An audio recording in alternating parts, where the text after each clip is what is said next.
Here is Brian Haldane.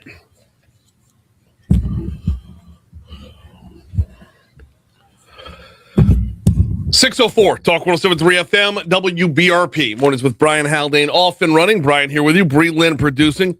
Starting you off at 28 degrees in downtown Baton Rouge as we're broadcasting live from the 180 Pros studio. 180 Pros. It's the time for your IT to do a 180. Visit 180pros.com. We've got a busy Martin Luther King Jr. holiday show lined up for you today. Actually, it's not going to be an MLK like themed show or anything like that. We're just in here on the holiday. So we are ready to roll. Going to cover a lot of ground this morning. Let's get right after it. Top stories and trending. Let's go.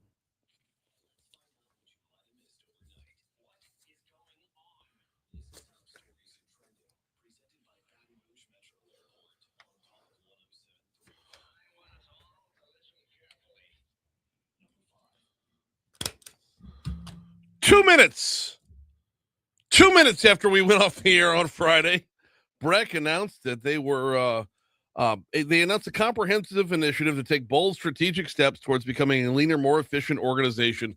Long and the short of it is they are cutting 10% of their workforce over at BREC. Lo and behold, we've got both Wade Evans and Janet Simmons slated on the show today. So we'll have a lot more for you, and we have the folks we can ask the questions to. President Donald Trump hopped on Truth Social Saturday to give a full-throated endorsement of Congresswoman Julia Letlow in this year's U.S. Senate race. Only problem is Letlow hasn't announced that she's running yet. The Congresswoman did respond to the endorsement on social media, writing, quote, "My mission is clear. To ensure the nation our children inherit is safer and stronger. This United States Senate seat belongs to the people of Louisiana because we deserve conservative leadership that will not waver." Tragedy out in Denham Springs as authorities are currently investigating a deadly house fire on Wanda Street that left 3 people dead Saturday morning. 96-year-old James Garrett, his 22-year-old great-granddaughter Kristen Vadrine, and her 20-year-old best friend Danielle Ricard died in the blaze. The state fire marshal's office is the one handling the investigation. 3 people were injured in an overnight shooting on Florida Boulevard near Little John, actually behind Exotic Pawn, around 3:40 Sunday morning. When police arrived, 2 injured people were on the scene, one shot in the leg, the other behind his left ear, actually shot in the head. The 3rd victim was taken to the hospital before police arrived. And yes, I heard the whole thing from my home. We're up to half a dozen. That's as the body of an inmate at Elaine Hunt Correctional Center is being taken for an autopsy so investigators can determine the cause of death. This according to the officials with the Iberville Parish Coroner's Office. They said the body, who has their names not yet been released, was picked up Sunday. More information will come after further testing. That makes 6 bodies at Elaine Hunt found since September. What you got, Breland? Today is MLK Day, Martin Luther King Jr. Day, which of course means many service and volunteer events happening around the area nationwide. So we're doing our service tomorrow, though, right? Yep, ours is tomorrow. We'll be broadcasting live from the Greater Baton Rouge Food Bank. And we'll be in and out of there like all day long, right? Yeah. Okay. It's almost like a cattle call. We have some stations coming in bright and early, and then others coming later. It's just we're gonna have tables and equipment. It's gonna be a whole to do. Okay. All right. Well, so I love the concept because what we're doing here is, not us, but everybody else in the building has a day off, right? Right. And then day off today, service tomorrow. Get more bang for your buck that way, right? I agree. I agree. Nobody was on the road when I was coming to work this morning. Same. Which typically I would see 1 or 2 cars, maybe your nursing and your doctors, but nothing. Yep. All right. President Trump said over the weekend that the NATO countries who have sent small contingents of troops to Greenland amid the White House's push to acquire the island will be charged a 10% tariff on all goods into the United States starting on February 1st. I gotta be able to figure out this Greenland thing. I've got to be able to figure out why it makes sense or why it's such a priority. Like all of a sudden it's a priority. And I don't get it. I know we're trying to run to. So Governor Landry, who's the special envoy to Greenland, was supposed to be on with us he was supposed to be on the show on Friday and had to cancel not last minute. His office was super communicative to get the cancellation in time because he had to go to Washington, D.C. last minute for meetings about Greenland. Okay. Right. But like the strategic angle of it and whatnot, it's if you take Greenland, okay, and because of its position between us and Russia, doesn't that mean like Norway, Sweden, and Finland would be next? Right. I mean, Finland technically butts up against Russia. So, like, in between us and Russia is Greenland. I guess it can go around Scandinavia to get to us, but even still, like, there's still Canada. Correct. I don't know. I'm sure the reasoning, I'm sure there is reasoning there. I'm just at this point failing to, like, grasp why it is of the level of priority it is all of a sudden. Same thing. And I told my husband, I was like, why all of a sudden? He's like, well, because of the minerals. I said, I hear you, Scott, but why now? No. So it's the strategic positioning between all this more like on Fox Fox News Rundown, 4 o'clock to 5 o'clock right here. That was the, one of the main topics this morning is the strategic position. So, yeah, I don't know. More to come. Yep. A federal investigation has been opened into Minneapolis Mayor Jacob Frey and Minnesota Governor Tim Walz into whether they have been obstructing federal law enforcement activities in the state, according to multiple U.S. officials. Yeah. Well, because the question keeps coming up, like, we see protests everywhere. Why does all the bad stuff happen in Minneapolis? That's what I'm wondering. We had a protest right here in Baton Rouge on Saturday out front of Ideal Market on Sherwood by Old Hammond. Huge. And there were some significant numbers of people out there. I didn't get a total count, so on my way to go coach basketball.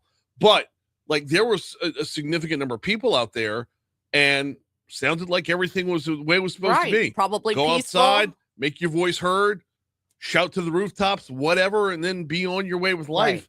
And that it ran smoothly here. I didn't hear of any incidents that I know of. Right. So, but anytime you hear something going down, it's always Minneapolis. Minneapolis. Always Minneapolis. Right.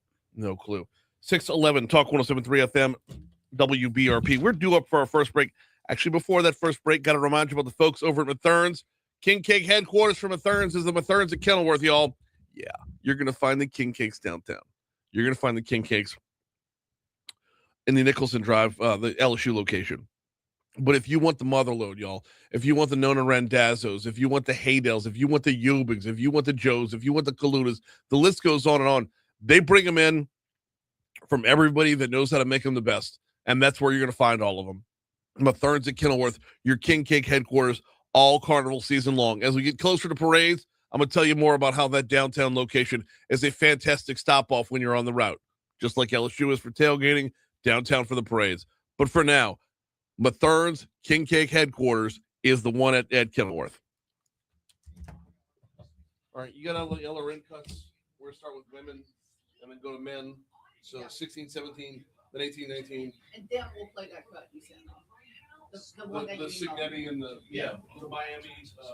Okay. Signetti and Crystal Balls. Okay. The IRS offers a tax forgiveness program called the Fresh Start Initiative. Our team can make it easier for you to pay back taxes, avoid tax liens, and get a fresh start. Sometimes you just need a second chance. I call Tax Solutions Now, and they Big Lou. my bag. Tax Solutions Now. Our affiliates are all accredited by the Better Business Bureau and members of the National Association of Tax Professionals. We saved our home and overcame the most powerful collection agency in the world. Time is running out. Call Tax Solutions now. Call 800-319-6697.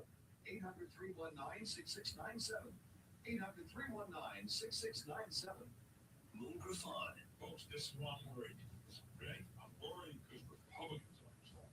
They can't make a damn ham sandwich with one piece of bread and a piece of ham. They can't do a photo.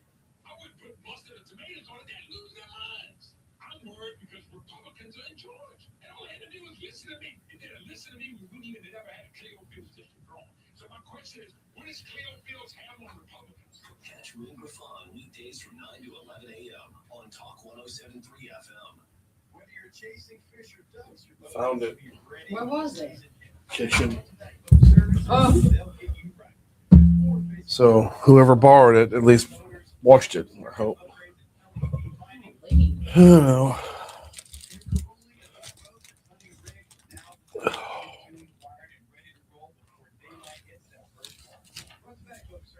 I try not to use people's stuff. No, Now, if I notice we have like tons of muds just stacked, I'm like, okay, those seem like a free throw. But like stuff like that. Mm-hmm. 1073 Traffic Center. Probably looking at one early morning problem today, but it's a pretty big one. This is occurred on eastbound I-10 between Grove and 15 at Monmouth 144. It's an overnight accident that resulted in mortality.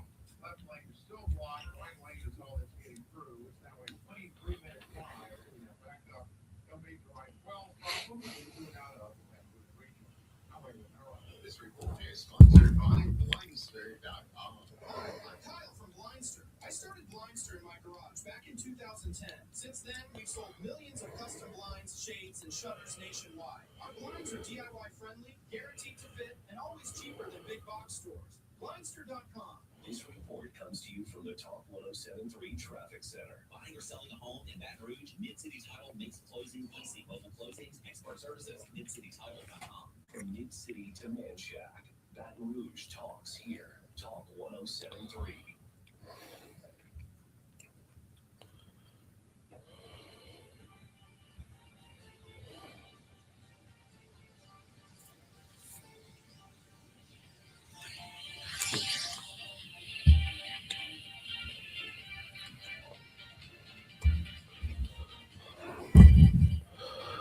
Can rivalries go too far? That'll be the topic of our Moral Dilemma Monday coming up at 6:50. Mornings with Brian Haldane rolling right along. It is sports time, and we are going to start off talking a little bit about LSU women's basketball. Then we'll get to the men. The men get off the schneid finally in the win column. The women looking as impressive as ever yesterday. Let's start right there. Kim Mulkey and her Tigers hosting number 13 Oklahoma and taking care of business. 91-72 most of the second half. Well, a good chunk of the second half was at least a 20-point lead for LSU. They took the lead in the first time late in the first quarter, never trailed the rest of the game. Flau'jae Johnson, game's leading scorer, she had 23. LSU was able to just really shut Oklahoma's fast pace down. I feel like a lot of the easy baskets they got were in transition, but in the half court, we really made them run their sets and get that next pass and that next. So I feel like everybody did a good job just running with them and just doing our best in that way. That's Jada Richard, who just straight up shut down Oklahoma's best player, who held her to just 3 points in the first half. And that was a 3-pointer on the first shot of the game, blanked for the rest of the half. So Richard was unbelievable on defense yesterday. She was also the second highest scorer on the team. She had 21. Crediting her teammates for their offensive explosion. My teammates just setting good screens. I mean, that's kind of what we did in practice, just focusing on our offensive execution. So I think it's just a testament to what we did in practice. And I have great players around me. So with them on the court, I'm going to always get open. Now, along with Flau'jae and Richard, you had Grace Knox had 13, and also in double figures, Malaysia Fulwiley had 12. Almost there was Kate Koval with 9. LSU now moves to 17-2 on the season on the winning side in conference play at 3-2. They'll be at it again on Thursday night, taking on Texas A&M. That game, actually a late start, 8 p.m. You'll hear it right here on Talk 107.3 FM. Meanwhile, rolling the clock back to Saturday, LSU men's basketball finally gets in the win column, and it's taking a little bit of time, y'all. They've been a work in progress, but like I've said every time out, having to replace an All-American is never easy. 78-70 Tigers top Missouri. They're now 1-4 in conference play. They'll be at it again tomorrow night at Florida. That's going to be a heck of a matchup. Coach Matt McMahon says the goal now is to stack some wins together. We have to keep getting better, not to keep harping on it. But we found out, character gets revealed in some challenging times, and our guys responded in great fashion. Yeah, and they absolutely did. The Tigers on Saturday was kind of similar to the game before it against Kentucky, where you had the early big lead, and this just kind of had to hang on for the ride. Missouri would chip away, LSU would extend back out, but ultimately LSU does come back out on top. As far as the Tigers are concerned, bouncing back after that Kentucky loss, that was a big one. I mean, they lost an 18-point lead in that game, so to recover was kind of a big deal. It feels amazing, to get a win, our first SEC win, especially how we bounced back this game from the last game. I feel like we were composed, and we didn't let the last game affect us, and we played together for 40 minutes. That was Markel Sutton, who, boy, did he play. 26 points on the night to go along with 6 boards from Markel Sutton. Also, Max McKinnon had 20 on the night. Those were the only 2 Tigers to score in double figures. Like we said, LSU will next take on Florida. That game is going to be on Tuesday night on our sister station, Eagle 98.1. 6 p.m. start to that one. Florida's number 19 in the country. That's going to be a tall order. Meanwhile, on the NCAA football front, tonight is the national championship game, which you will hear on our sister station, 104.5 ESPN. It's Indiana. It's Miami, number 1 versus number 10. We got some audio from both coaches we're going to bring your way right after we check the Fox Business Report at 6:20. Thank you for that.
The hell was Ray talking about with the major problem on the roads?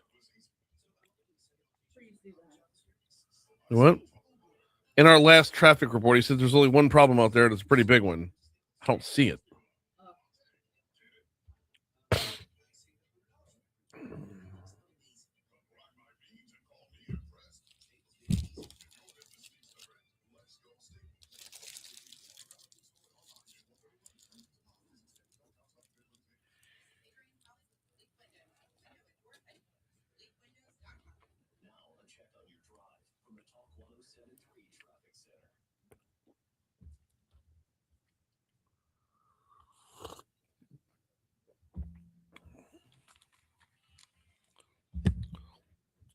All right, I'm going to go quick here from the Talk 107.3 Traffic Center. As we're not seeing any major delays out on your roads right now, if there are problems along the way, nothing's jamming you up. It is the Martin Luther King Jr. holiday. Not going to be a lot of volume on the roads. Most offices are closed down. All the schools are closed down.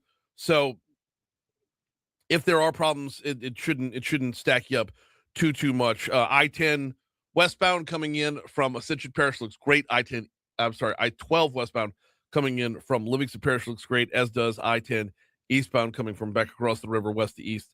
We're looking good there as well. Surface streets, I'm showing a stalled vehicle on Park by Olive, and that's like the only thing being reported right now. Ray will have a full update for you 10 minutes from right now. That's your look at traffic from the Talk 107.3 Traffic Center.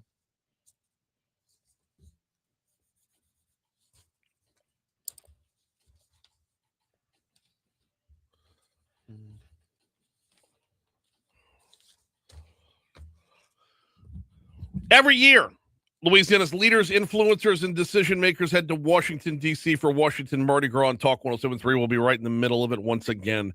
Join me Thursday, January 29th and Friday the 30th as we broadcast live from the Washington Hilton for Mornings with Brian Haldane, this show, and then 2 special afternoon drive shows from 4 to 6 here locally. Our coverage is presented by Presley Wealth Management, REV, the Louisiana Mid-Continent Oil and Gas Association, Restore the Mississippi River Delta, and the Baton Rouge Metro Airport. God, I'm looking forward to this so much. There's so much to be unpacked right now, so much that's in limbo. For example, that story we had, top stories and trending, about the president's endorsement of Julia Letlow for Senate. We're going to break that down in our next segment. I've got so many questions. But how much buzz is the Senate race going to be this year up at Washington and Mardi Gras? How much buzz will the congressional districts be up at Washington and Mardi Gras? Normally, I go to bring home a whole bunch of information about what the session's going to be. But, this year will be zoomed out. So keep it right here on January 29th and 30th for everything transpiring in our nation's capital. All right. As we went into the break, we fell short of covering all of our sports. So let's get back into it. Tonight is the College Football National Championship. Always looking forward to that, but it's a little bit different this year. Does it feel different this year? When you have Indiana and Miami, okay? Again, no SEC team again, which is fine. Indiana has run roughshod over everybody they played. Miami is, we remember Miami from back in the day, right? They haven't been a thing that much lately, although on the rise once again. But we've got Indiana and Miami going at it. Do you feel a juice for this year's game? Do you feel the hype for this year's game? Is this the world stopper of college football national championships? Tell you what, hop over on our Facebook Live feed. I'd love to chat about it as we get into break in a little while. Love to get your feedback on this. Obviously, are you going to be dialed in? Are you paying attention? But is this giving you the juice that the other games have? Both coaches doing everything they can to make sure there is zero bulletin board material. Tell you what, let's start off with Mario Cristobal from Miami, talking about people are calling his program a Cinderella program. Where's he at on that? I don't ever delve in terms like that, or I stay away from creating narratives, storylines. It's never been part of the process. I believe that there's a substance to what we do, and it's completely rooted in reality and hard work, and we like to stay that route. Miami comes in as the 10 seed. Meanwhile, the number 1 seed, Indiana, rolling in more than a touchdown favorite. Well, depending on where you're at, sometimes they're just a touchdown favorite, but more than a touchdown favorite. As like I said, they've just rolled over just about everybody they've played. Their coach, Curt Cignetti, doesn't understand why the spread's so big. They're athletic at all positions. They have great team speed. They have really good size. Their defensive line, the 2 ends are, game changers. The inside guys are really good. They got depth there too. Linebackers run and hit. Corey's doing a great job of coordinating the defense. Offensively, the line's big. The starting running back is big, running really well. I think they do a great job of blocking. The receiving core is deep and athletic, and number 10, obviously, is an unbelievable weapon. I think he's got 99 catches, no drops, and he can throw the ball in trick plays too. And he's a punt returner. And the tight ends are good. And the special teams are good. The specialists are good. And they're playing at home. And they didn't have to travel. So I think the 8.5-point spread's a setup. Last question. Obviously, the nation has kind of been enamored with this Indiana team, and I think they've surprised a lot of people. But you believed from day one that this program could do things that people didn't expect. Why was that? Why did you have this belief in this program, this place? I just think as the leader, I had to talk the talk. And obviously, year one, I was out there a little bit. But I felt like I needed to be. This place needed that. I didn't think I had to be out there quite as much this year, and I haven't. But I think when you're the leader, you got to portray confidence and belief. That was Indiana coach Curt Cignetti. So let's talk over on Facebook Live. I want to get your feedback. Is this Indiana team grabbing the nation? Or conversely, are you like me, cannot get enough Michael Irvin on the sideline? I just feed it to me. The U of the 80s. Let's go. I love reminiscing. Love taking it back as a Gen Xer. Let's go back. Give me the old school Michael Irvin. Absolutely. Like we said, kickoff roughly 6:30 on our sister station 104.5 ESPN. Got to remind you about the folks over at Industry Makes. Actually, I love reminding you about the folks over at Industry Makes. IndustryMakes.org is their website. If you wanted to learn more about who they are and what they do. And why would you want to learn more about who they are and what they do? Well, if you work in industry, if you work in manufacturing, if you work in any of the plants up and down the river, you know full well that there is an opposition to what you do. There are people in numerous groups that speak up against the plants that we have up and down the river. Well, IndustryMakes.org is the unified voice speaking up for those who are building everything around. Our manufacturing sector and the businesses that support them can't just stand aside and let others take their story. Industry Makes is a co-branding toolkit that all businesses and associations can use and complement with their own advocacy and branding efforts to show a unified front and a shared benefit from industry's presence in the community. You want to learn more? Do so at IndustryMakes.org. IndustryMakes.org. Let everyone else make noise. We'll make everything else. We've got news, traffic, weather, all coming your way right here on Talk 107.3 FM. On the back end, President Trump has given the full-throated endorsement to Julia Letlow for Senate. But Julia Letlow's not in the race yet. We'll talk about it next.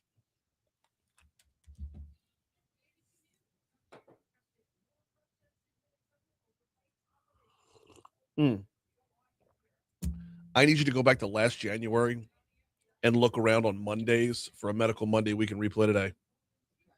January 2025. Yes.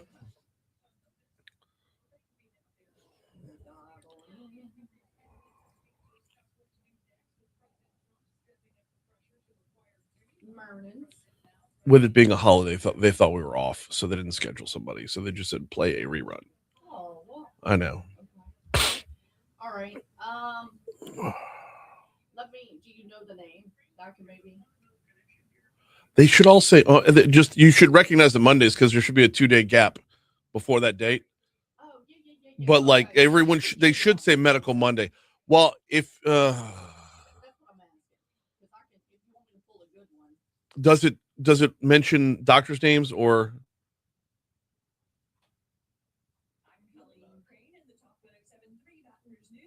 President Trump is encouraging Republican Congresswoman Julia Letlow to run for U.S. Senate.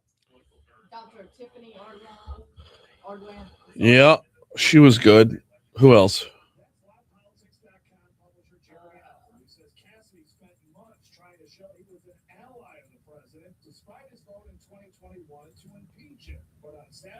Dr. Ozair, cervical cancer. No. You know what? We're gonna fix something in a minute. I gotta find a Cassidy cut. Jason Rogers.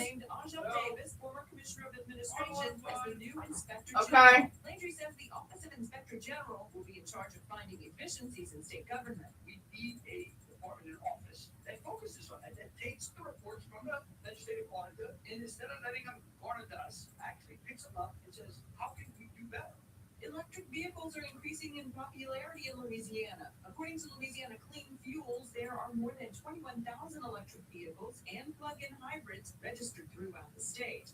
Executive Director Ann Bale says you will find the vast majority of them in the more heavily populated parishes. Your commutes are going to be a little bit shorter, and you're also more likely to have a better fueling infrastructure, which gives you that kind of security when you're first starting to drive.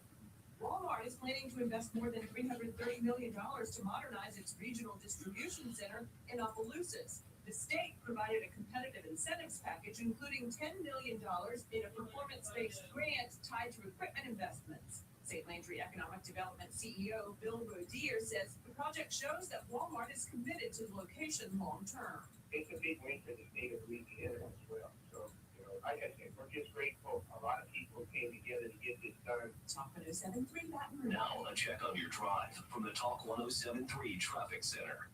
Backup is now 25 minutes on eastbound I-10 between Grossstead and LA 415. The problem is unchanged. Mile marker 144. That's where the left lane is blocked for an ongoing fatality accident investigation. I-12 is moving with no big problem spots on the board into and out of that region. And if you see traffic problems, southbound 250, keyword Baton Rouge traffic. I'm Ray Romero. This report is sponsored by Blindster.com. Hi, I'm Kyle from Blindster. I started Blindster in my garage back in 2010. Since then, we've sold millions of custom blinds, shades, and shutters nationwide. Our blinds are DIY friendly, guaranteed to fit, and always cheaper than big box stores. Blindster.com. This report comes to you from the Talk 107.3 Traffic Center.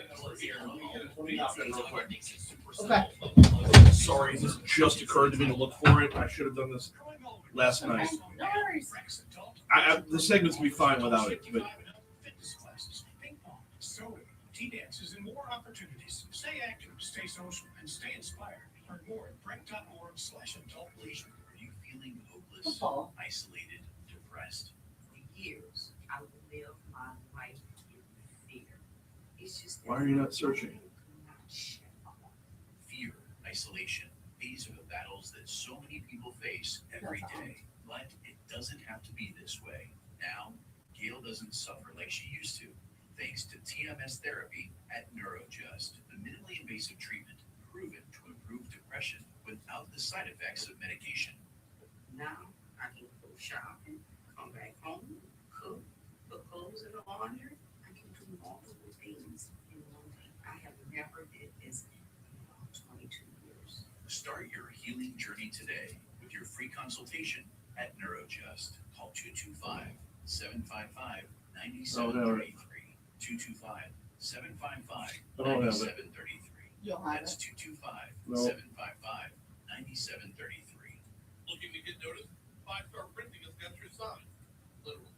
From bold yard signs and attention-grabbing banners to custom decals, vehicle banners, political signs, and both, we make signs that work. Get your message seen by calling 271-4096. In custom colors, body, and paint, we're excited to have Will Rabb and Ian McKnight on our team. They're continuing the tradition of exceptional service that Billy Rabb and Pete McKnight began back in 1987. Custom colors located on Industrial Place off Seaton. This Giving Tuesday helps empower. Okay, I got Tiffany Arnold or Jessica Brown. Jessica Brown was later in January last year. She was like our last medical Monday in January. which week was Tiffany Arnold? The very first week. Let's go with that one then. Talk 107.3 Weather. Because as we get later in January, they might give me the same topic again. I don't want to repeat.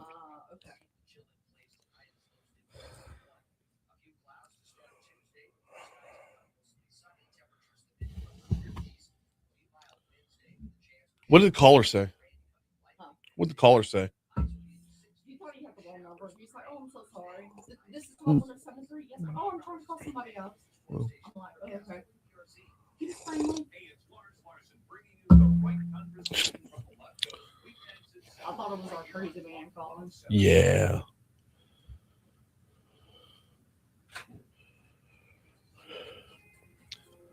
All right, you have the let low cut that I sent you. Okay. I know. I hate it.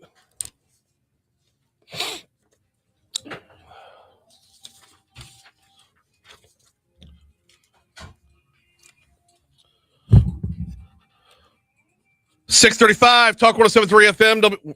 637 Talk 107.3 FM. WBRP Mornings with Brian Haldane rolling right along. Hey, looking forward to our guest list today. Going to start up at 7:15. We're going to have our good friends from Our Lady of the Lake on for Medical Monday. 7:35. Louisiana Association of Business and Industry is taking off for the day. Not to worry, Central Mayor Wade Evans is going to be hopping on board. It was announced Friday that they're getting close to moving into City Hall. They've got their master plan being worked on right now. Might ask a question or two about BREC as well with Mayor Wade Evans at 7:35. 8:15, we talk about everything under the sun with Moon Griffon. 8:35, we got Janet Simmons, the interim director of BREC. Yes, we are going to talk about the cutbacks. What does that look like in real life to roll back 10% of your workforce? Janet Simmons joining us at 8:35. All right. Over the weekend, the president hopped on Truth Social, and boy, it spread quickly with him talking about throwing his full-throated support behind Julia Letlow for Senate. I'm looking to pull up the WBRZ version of the story to make sure I have it right for y'all. Here we go. The president said, come on, click, dadgummit.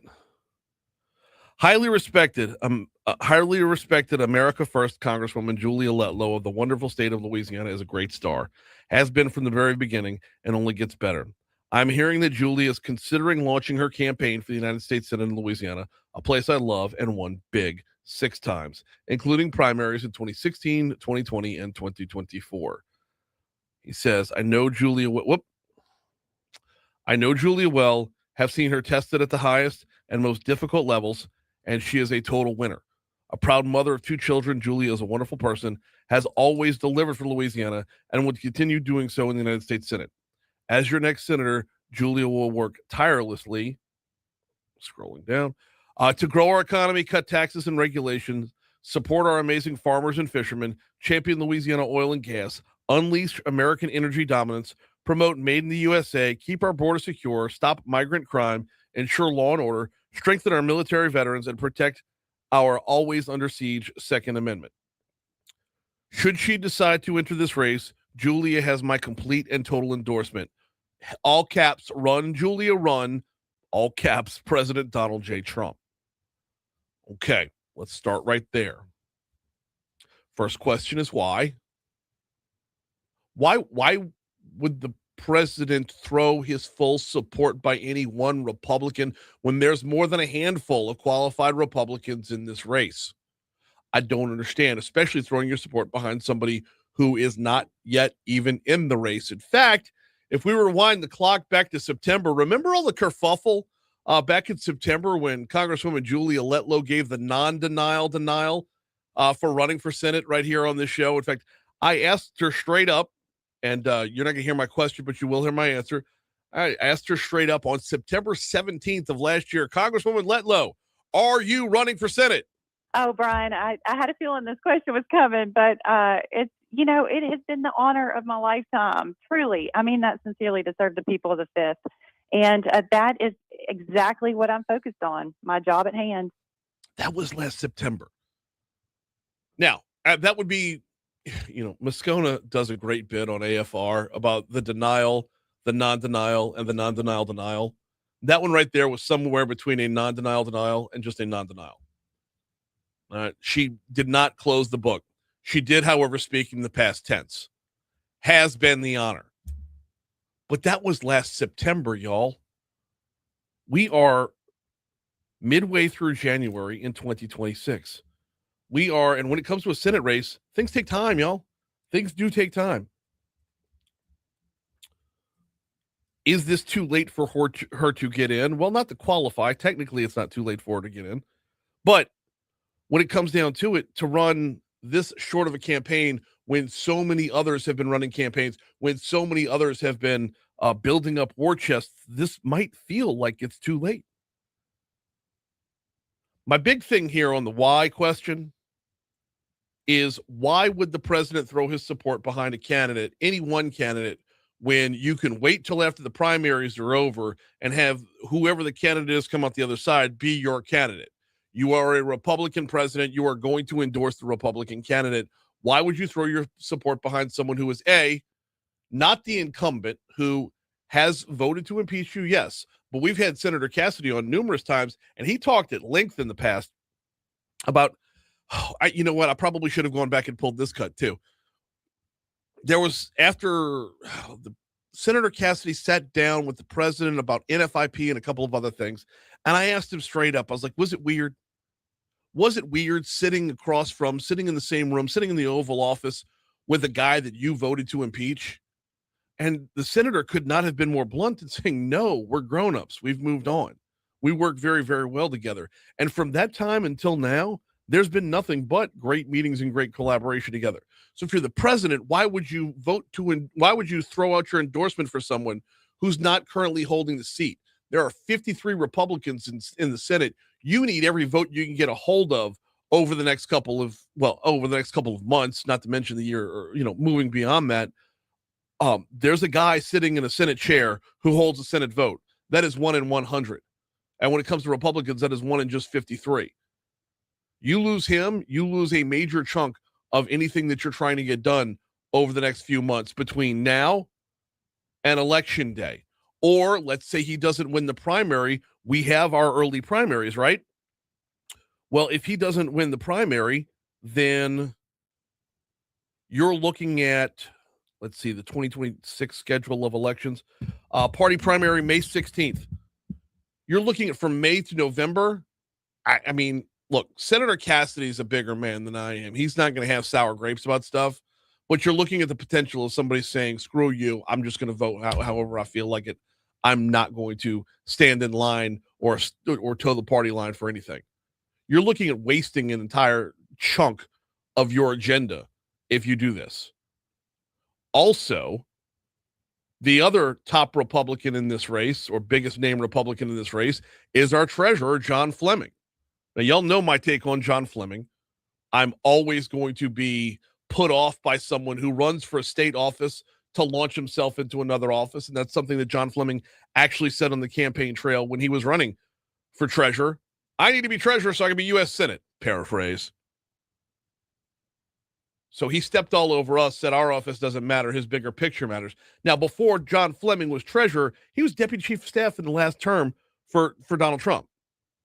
So you're giving the endorsement to someone who, you're passing on the endorsement for someone who literally worked in your office.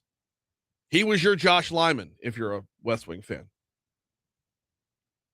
And both of those guys have head starts when it comes to campaigning, head starts when it comes to fundraising, head starts when it comes to getting the word out there about themselves and their campaign.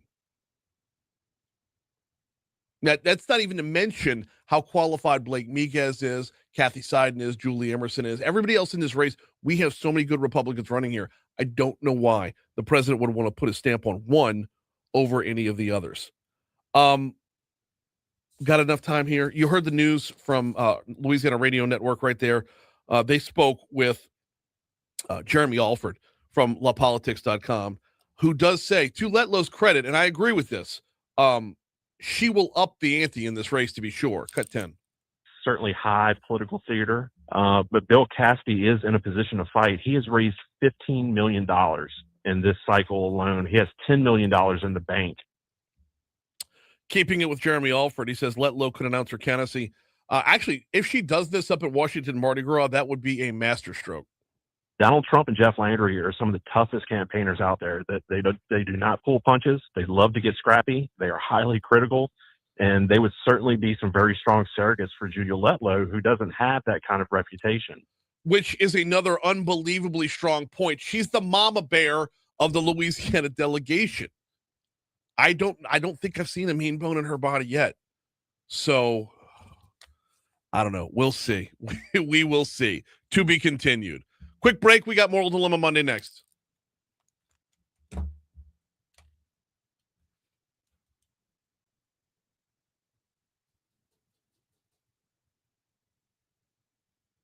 No, commercials first. Breland,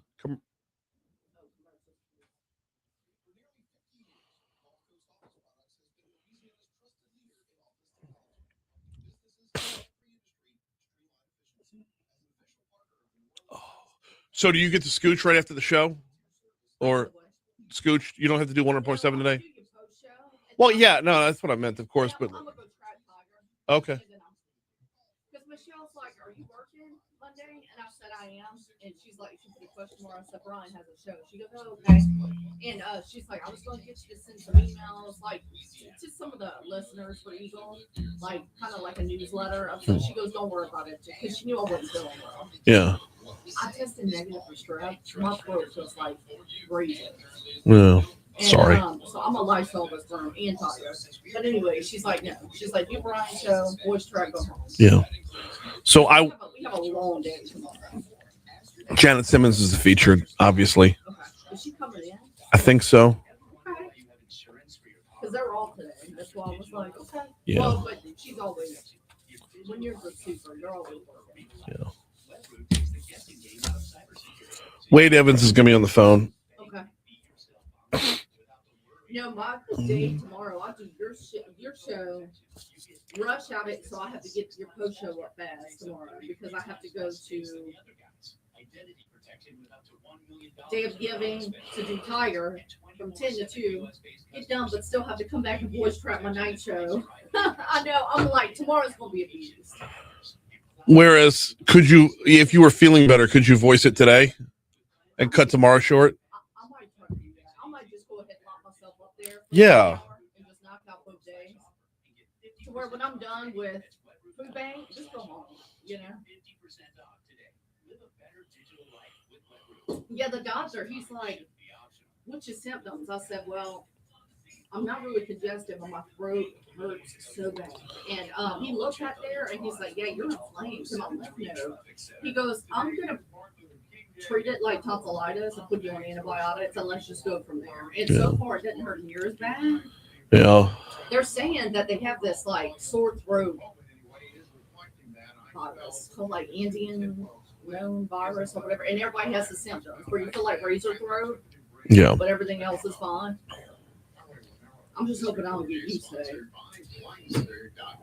Hi, I'm Kyle from Blindster. I started Blindster in my garage back in 2010. Since then, we've sold millions of custom blinds, shades, and shutters nationwide. Our blinds are More Dilemma Monday. and always cheaper than big box stores. Blindster.com. This report comes to you from the Talk 1073 Traffic Center. Buying or selling a new home? Mid-City Title makes it easy. Mobile closings, expert services, midcitytitle.com. And good morning, Christy. If you're in there, I didn't even see you yet. Alan says those debates would be interesting. She might get railroaded like Trump's debate competitors. If she can't handle the fire, she should stay out of the kitchen. I wish the video option was available on the app. That's my only gripe about Talk 1073. Video available on the app.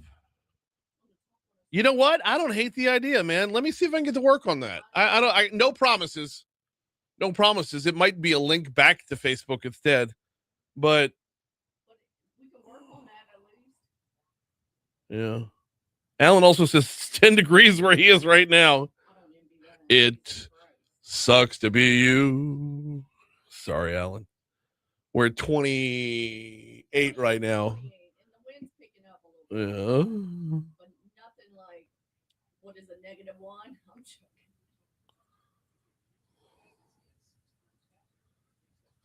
Oh, now we got a whole dude. Alan's fired off this morning. I freaking love it, man. Hey, we're gonna have a new resident of Lafayette after tax. Okay, so why Lafayette? That's my big question for you. Let's reply. He's moving to Lafayette. He's moving from Indiana to Lafayette. Why not Lafayette? Bro, don't get me started. I lose people every time I get into it. Because Louisiana is run under a Napoleonic code doesn't mean you have to have a Napoleonic complex. Yeah.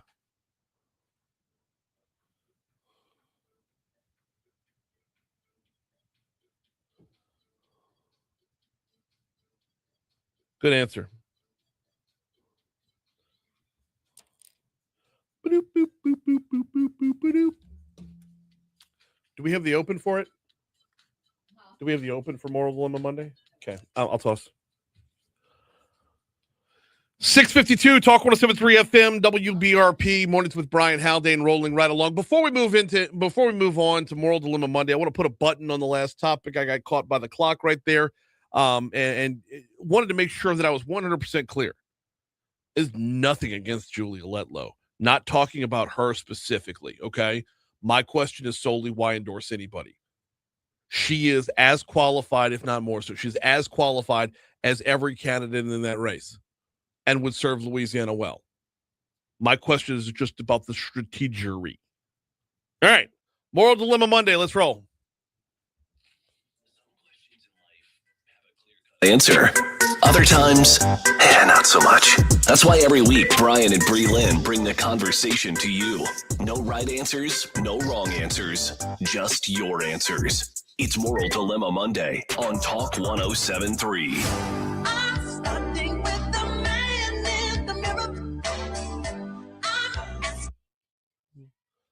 Always a great place to start. If you want a better place. All right, here it comes, y'all. The question is... Love it. Today, yeah, by the way, shout out to all involved in putting that thing together. I know I had a small hand in it, but that came out really, really well. It did. Yeah. Shout out Cade. Shout out Neil with a voice guy. Shout out to you for sending me over the rough draft because I only fine tune what you put in. So good stuff. That came out well. We're asking the question today: can a rivalry go too far? That's the basic question. Taking you to, is this Montana? Ronan, Yes. Montana. The owners of the McDonald's in Roden, the Crawshaw family, released a statement apologizing to the Browning wrestling team after being denied service. Quote, we're aware of the incident that occurred at our Ronan restaurant, which was the result of an unfortunate misunderstanding and not in any way a reflection of our values. We sincerely apologize for the frustration this has caused. We've addressed the situation with our team and personally reached out to Browning High School to make things right. Let me be clear. Everyone is welcome in our restaurant. We're honored to serve the Ronan community and look forward to welcoming all students at any time. That was posted by Melissa Crawshaw. Here's what happened. The Browning wrestling team stopped by McDonald's in Ronan on their way back from a wrestling meet, and they were told, no, we don't serve Browning students. We don't serve Browning High. Oh, my gosh. I know. What? I know. Okay. Come on. So I'm kind of torn on this. Okay. This isn't racial discrimination. This isn't in any way, this isn't gender discrimination. This isn't homophobia. This is none of those discriminations out there. But can a rivalry go too far?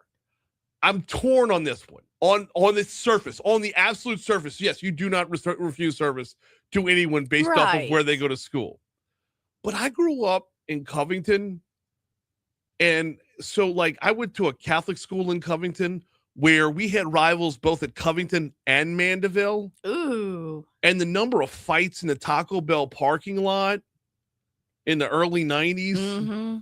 I mean, you had that 59, 79, 99 menu, but it was like throwing down in the parking lot. So I understand rivalry as well. And there's a part of me that looks at this and just laughs and says, I want to laugh too. Okay. I'm not alone then. I'm not alone. What was your takeaway from it? My thing is, same, Brian. I went to Vanderbilt in Houma. Uh-huh. Our rival was E.D. White and Thibodeau. Okay. That was, it was like, we knew when that game was going down, or in general, competition was always on. We always did good ribbon joke. You know what I mean? But we never took it too far. Right. I mean, we would toilet paper some of the football players' homes in Thibodeau. Yeah. And they knew it came from us because we were playing them that week. Right. But it gets taken too far when it starts being about control, exclusion, humiliation. Just imagine walking into the McDonald's and saying no. Okay, but are we in a point now where that's humiliation? I would say so. Kim on Facebook says they need to chill. I agree. On the surface, I agree. On the surface, I agree. But this is just too juicy. It's too good. The McDonald employee is heard saying on the video that the Ronan students took the Browning students took the video. The Ronan McDonald's employee is heard saying, Browning school's not allowed. We're not allowed to serve you guys. I'm sorry. My thing is, was it a joke? Did they let him back in to eat? No. Do we know any of that? No, they were like, you got to go. You gotta go. You don't gotta go home, but you can't stay here. See, they were traveling from Polson to Missoula. I hope I'm pronouncing all these towns right for the Rocky Mountain Wrestling Classic. They left without being served. District officials said they did not get their Big Macs. They did not get their McRibs. They did not get their chicken nuggets with the sweet and sour sauce. They had to go. All right. So Alan has a point. He said, what does Alan say on Facebook? Alan Dotson on Facebook says the Midwest sports rivalry can be nuts. It can consume you. So apparently they up in the Midwest, they take things a little too far, and that's normal. Okay. I'm not hating on it though. We finally found one where I don't have a take. We finally found a moral dilemma Monday where I'm not hard and fast in one direction. See, and I'm Mama Bear over here, and I feel bad. I'm gonna be like, come on here and eat, honey. That's also right. That's also right. I'll be like, I'm gonna pay for their food. NBC Montana reported that they reached out to McDonald's for comment. You got the local NBC, the NBC affiliates in Montana that they're reaching out over here. As of Friday, Browning Public Schools said the matter is under full investigation. Oh, this is where I'm at, Bree Lynn. All right, so follow-up question on Facebook, and this is going to get juicy during the news. Because, by the way, we're always on Facebook Live, courtesy of the folks at Lake Urgent Care. So when we hit news at the top of the hour, here's what I want to know. A, who was your rival? B, what's the worst thing you did to them or they did to you? I can tell you in the early 90s, this was not class of 95. This was about 4 years before us, maybe 5. I'm not going to impugn one particular class. But Mandeville High, they were the skippers. Their colors were blue and white. We're the gold. We were the Wolves. Our colors were blue and gold. There was one class that went to Mandeville, and they had a giant boat anchor out in front of their school, a giant boat anchor because they're the skippers, painted half the anchor yellow. So you had the St. Paul's blue and gold out in front. See, I know, and we toilet papered. So that's about as worse as it got. All right, so was this going too far? What's the farthest your school went with a rival? Let's chat over on Facebook Live. On the air, here comes news. I will say this, though. Mandeville retaliated, I should say, by busting open the gate to our field and driving donuts all over our field. No shit. That put an end to all that shit. Because then the principal was like, Alan, no Grinch meal for you. Right? Oh. I want someone to confess to some shit. Like, I want to hear the what's the worst thing you did to your rival? I forgot this one by Alan. He said when it goes too personal, it can. That was earlier in the see, I can see when you start getting personal, like bringing your mama into things, and stuff like that. Stole a horse. Alan did. Alan wins. Dude, move to Baton Rouge.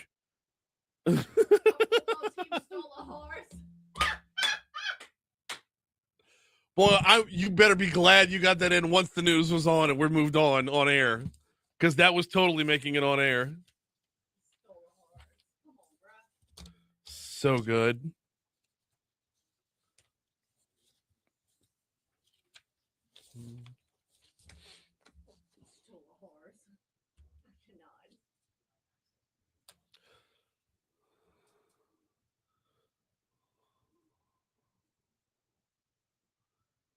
Did it tear up the field, though? That's like, how bad that, because like when you bring in when a bunch of dudes in trucks go driving across your field doing donuts and whatnot, we got tore up pretty good.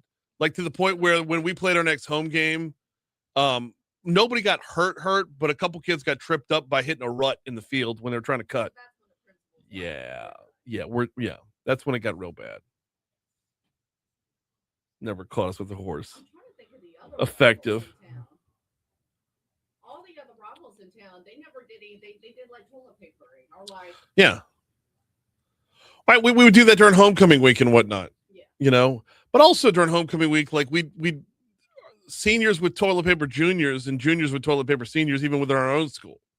See, we would do that, but we would do the rival. Like people knew where people lived at the rival school. Yeah. So we would like go do there, and then we would leave like little Vanderbilt confetti, the blue, so they knew it was from us. Yeah.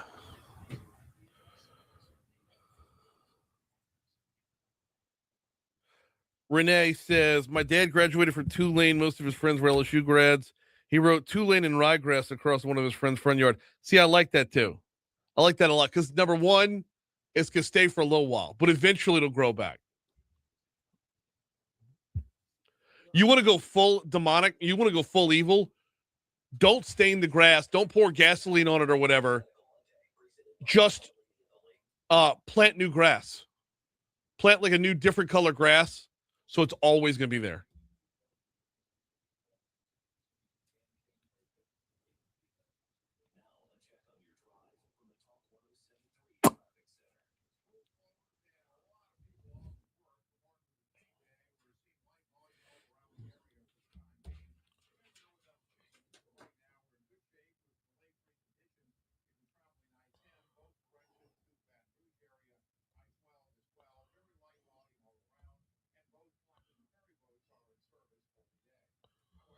I love it. I love all of it. That's so good. Do the kids still go all out now? With the, like, not No, we've ruined it. Like, it's not, because everyone's got to go further than the one before. So eventually you got to reel it all in. Yeah. Oh no, my kids can't get away with half the crap I used to get away with. Could you imagine? I mean, but there's so many like little things. Like when I was growing up,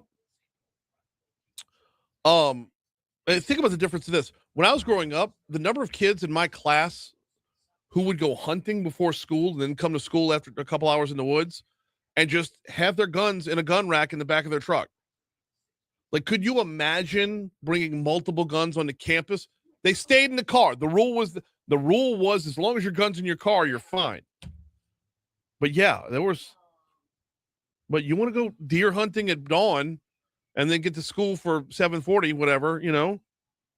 All right. Yeah.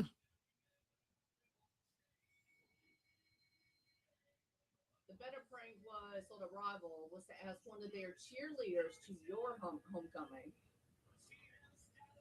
I may or may not have. I would go the other way around. Get a date to theirs as well. Get asked to their homecoming as well. Oh, good stuff. 7:05, Talk 107.3 FM, WBRP, Mornings with Brian Haldane, rolling right along. Absolutely digging the conversation over on our Facebook Live feed. Of course, Facebook Live presented by Lake Urgent Care every single day. We were talking about how far is too far with your high school rivals for our Moral Dilemma Monday, and the Facebook crew, the glorified crew delivered, to be sure. All right, busy hour this hour as we've got. Oh, by the way, Brian here with you, Bree Lynn producing, starting off your 7 o'clock hour at 28 degrees in downtown Baton Rouge. And of course, as always, we're broadcasting from the 180 Pro studio in downtown Baton Rouge. Not your IT provider, your IT partner, 180pros.com. We've got Medical Monday this hour. Central's Mayor Wade Evans going to join us this hour. They got a new city hall on the way. Can't wait to talk about that and a little bit about master planning Central. Like, where does it go in the infrastructure, the building out and whatnot? We'll have Wade on with us, Mayor Evans on with us coming up at 7:35. Right now, though, top stories and trending.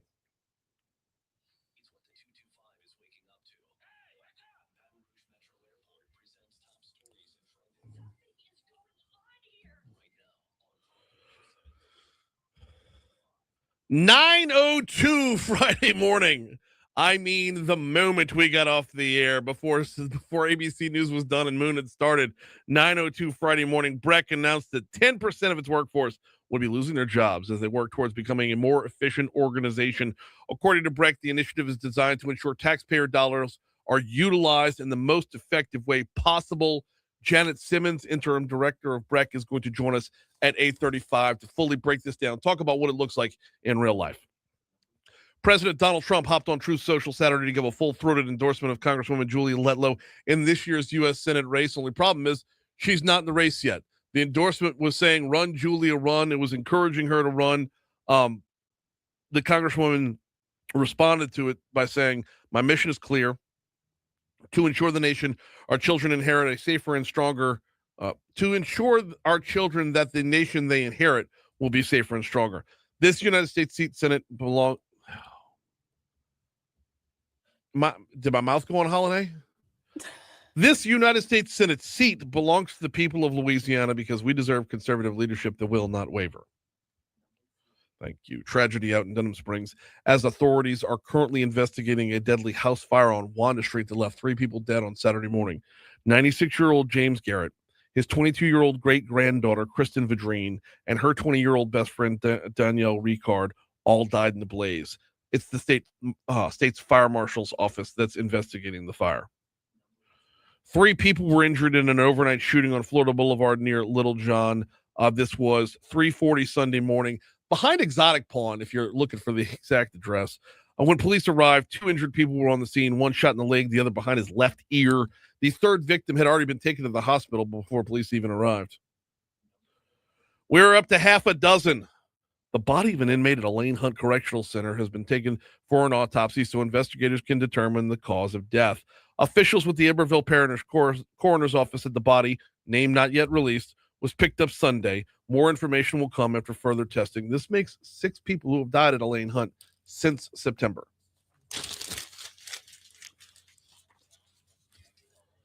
What you got, Breland? Today is Martin Luther King Jr. Day, which of course means many service and volunteer events happening around the area and nationwide. Yeah. Also means like we get run of the building, you know? Yep. Well, our offices are closed.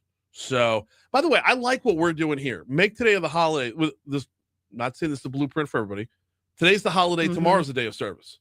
Right. So, like, we'll be broadcasting live from the Greater Baton Rouge Food Bank. This show's going on the road tomorrow to the Greater Baton Rouge Food Bank because we're going to do a day of service tomorrow after getting everyone else gets the day off today. That's kind of cool.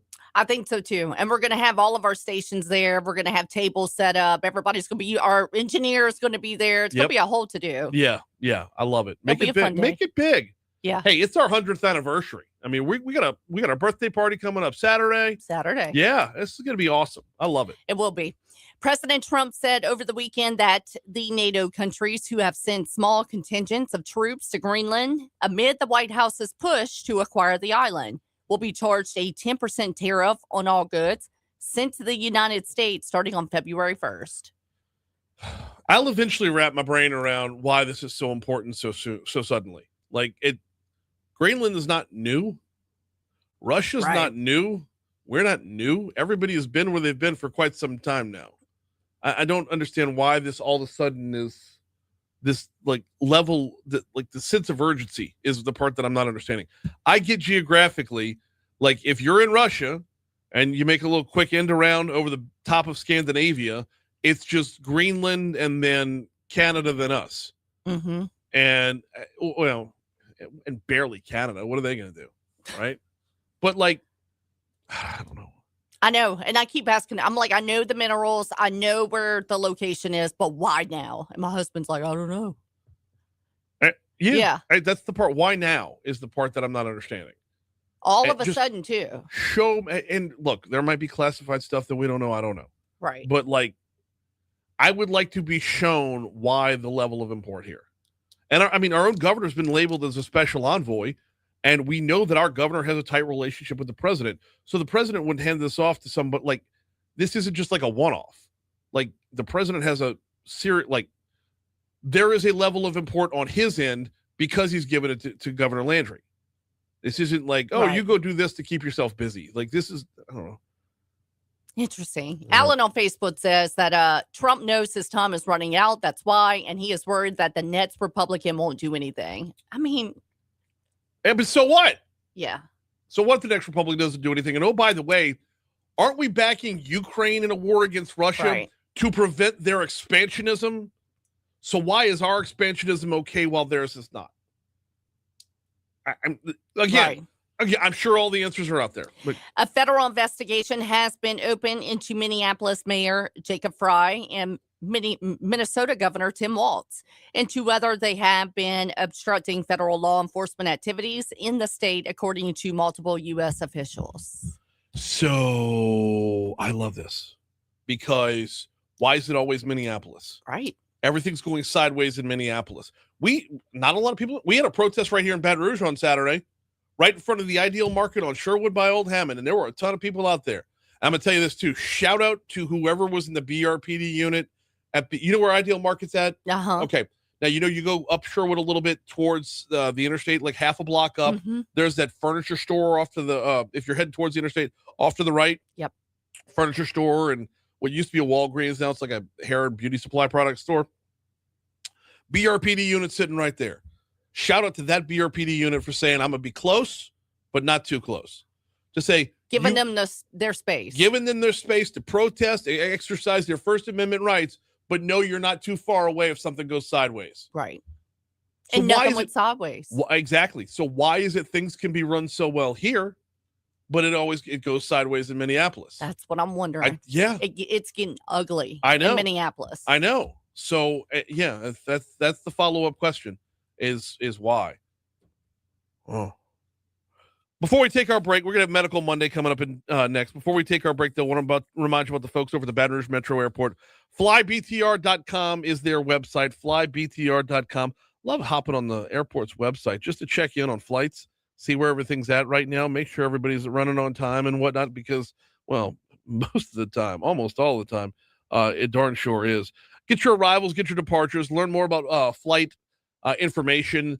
Direct flight to Washington, D.C. leaves out, actually, it should have left already.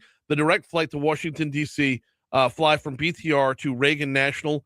It is available every single day, and you can actually get your business done same day, fly home, same night. Flybtr.com. That's where you want to go to get started.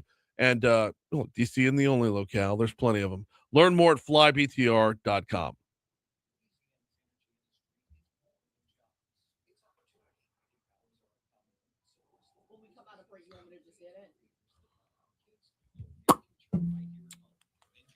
Actually, it looks like the weather in DC is holding up the flight. Yep.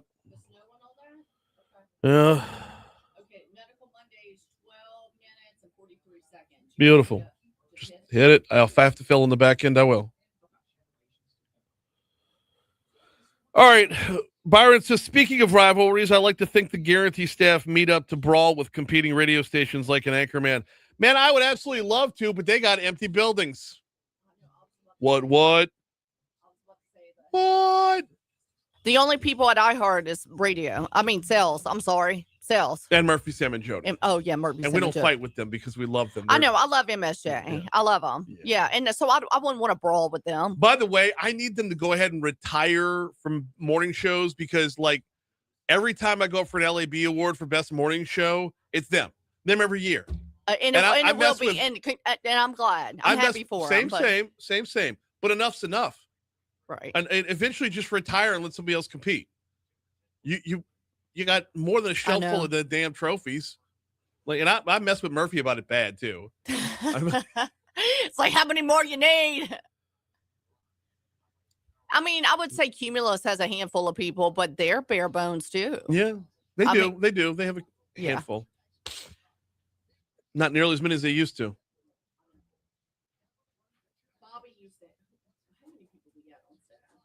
Talent says Brian wants to be the Highlander. There can only be one. So, joking out loud, yes. But in my heart of hearts, I know if I want to be the best, I got to beat the best. So, bring it on, Murphy. I'm going to say, too, that MSJ, their show's very well produced. So, kudos to them, But, yeah. Brian, you're due for one. I win best election coverage a lot. There you go. So, damn it. We're working on our LAB nomination right now. Right. Just fade that out and hit the thing.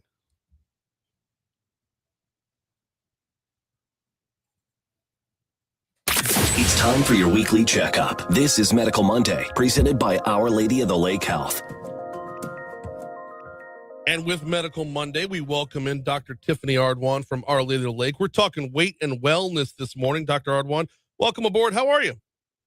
Good morning. I'm great. How are you? Doing very well as well. So I couldn't help but notice the timing on this. Our first installment of Medical Monday in the new year kind of revolves around something that is very closely tied to a lot of New Year's resolutions. So let's dive on in if we can. You are the program director and principal investigator for the Go Get Healthy clinical program. Let's talk about it. What is Go Get Healthy? So Go Get Healthy, we have many partners in the community, but the Go Get Healthy community clinical program is a program at Our Lady of the Lake where we provide nutrition classes with nutrition education, cooking classes, grocery store tours, and access to resources in the community to community members who are food insecure. Mm-hmm. It started actually in 2020 with our clinical program, really providing a little bit more organization and partnership with the Mayor's Healthy City Initiative to create ways to provide that nutrition education to people in need who needed that nutrition education to be able to better provide healthy food for their families. And we have lots of local partnerships with Baton Fruits and Top Box and the local American Heart Association chapter. And we have an affiliated research study just to make sure that we are making an impact and being cost effective. When it comes to getting healthier, I mean, there's a combination of things there, and you mentioned the food insecurity. I want to dive in on that in just a second, but it's about education, it's about access, it's about initiative as well. Let's talk about that access part and the insecurity part, because I feel like here in Baton Rouge, there's been some strides made to kind of eliminate food deserts. Where are we on that front? Right. So food insecurity is not having access to nutritious foods.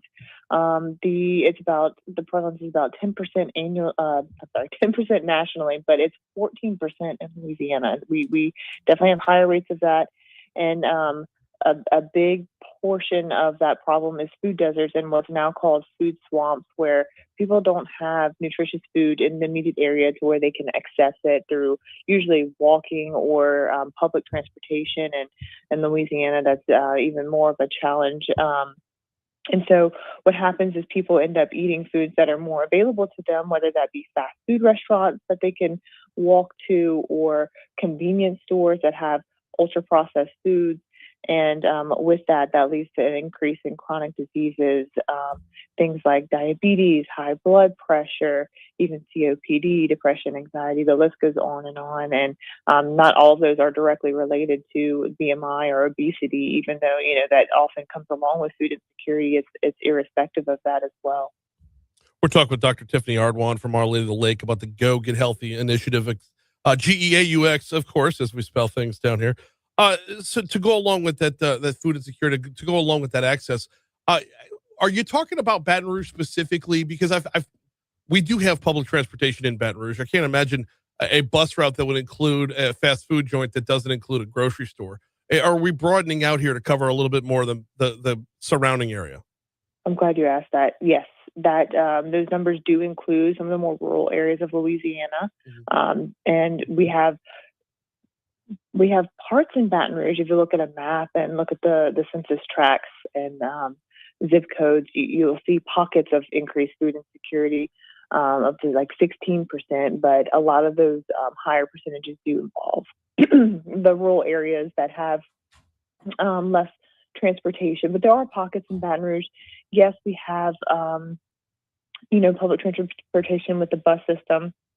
But if you think about it, if you need to go to the grocery store, and this is the reality for some people, and that's just what has to happen. But if you were to have to go to the grocery store to get groceries, take a bus ride to the grocery store, 30 minutes to an hour, and then 30 minutes to an hour back, lugging handfuls and handfuls of whatever you can carry of groceries, that is not going to be ideal, especially if you have to walk half a mile or a mile after you get back to your bus stop in whatever Louisiana weather conditions there are. So yes, that is definitely the ways many people need to get their groceries, but often if it's going through that track versus, walking a half a block to the fast food restaurant or to the convenience store down the street, sometimes people are going to make that second option. Well, when it comes to full-on grocery stores, though, we'll never be saturated enough. From a grocery store standpoint, we'll never be that oversaturated. What are the other solutions within? Yes, so food stamps have been the most effective way to address food insecurity thus far. Yeah. But that's outside of improving the economy. Improving the economy would, of course, help everything. Yeah. But that's a much bigger ask. But food stamps have been the most effective studied intervention thus far. But there's a big push in medicine right now, and in partnership with public health, and studying effective ways to address food insecurity downstream to see, what methods work and what's cost effective. And this has been termed the Food is Medicine Initiative, and it's part of the greater Food is Medicine Initiative, where we are trying to improve health with food, which is, the way that we should all try to maintain and prevent chronic disease is by eating healthy.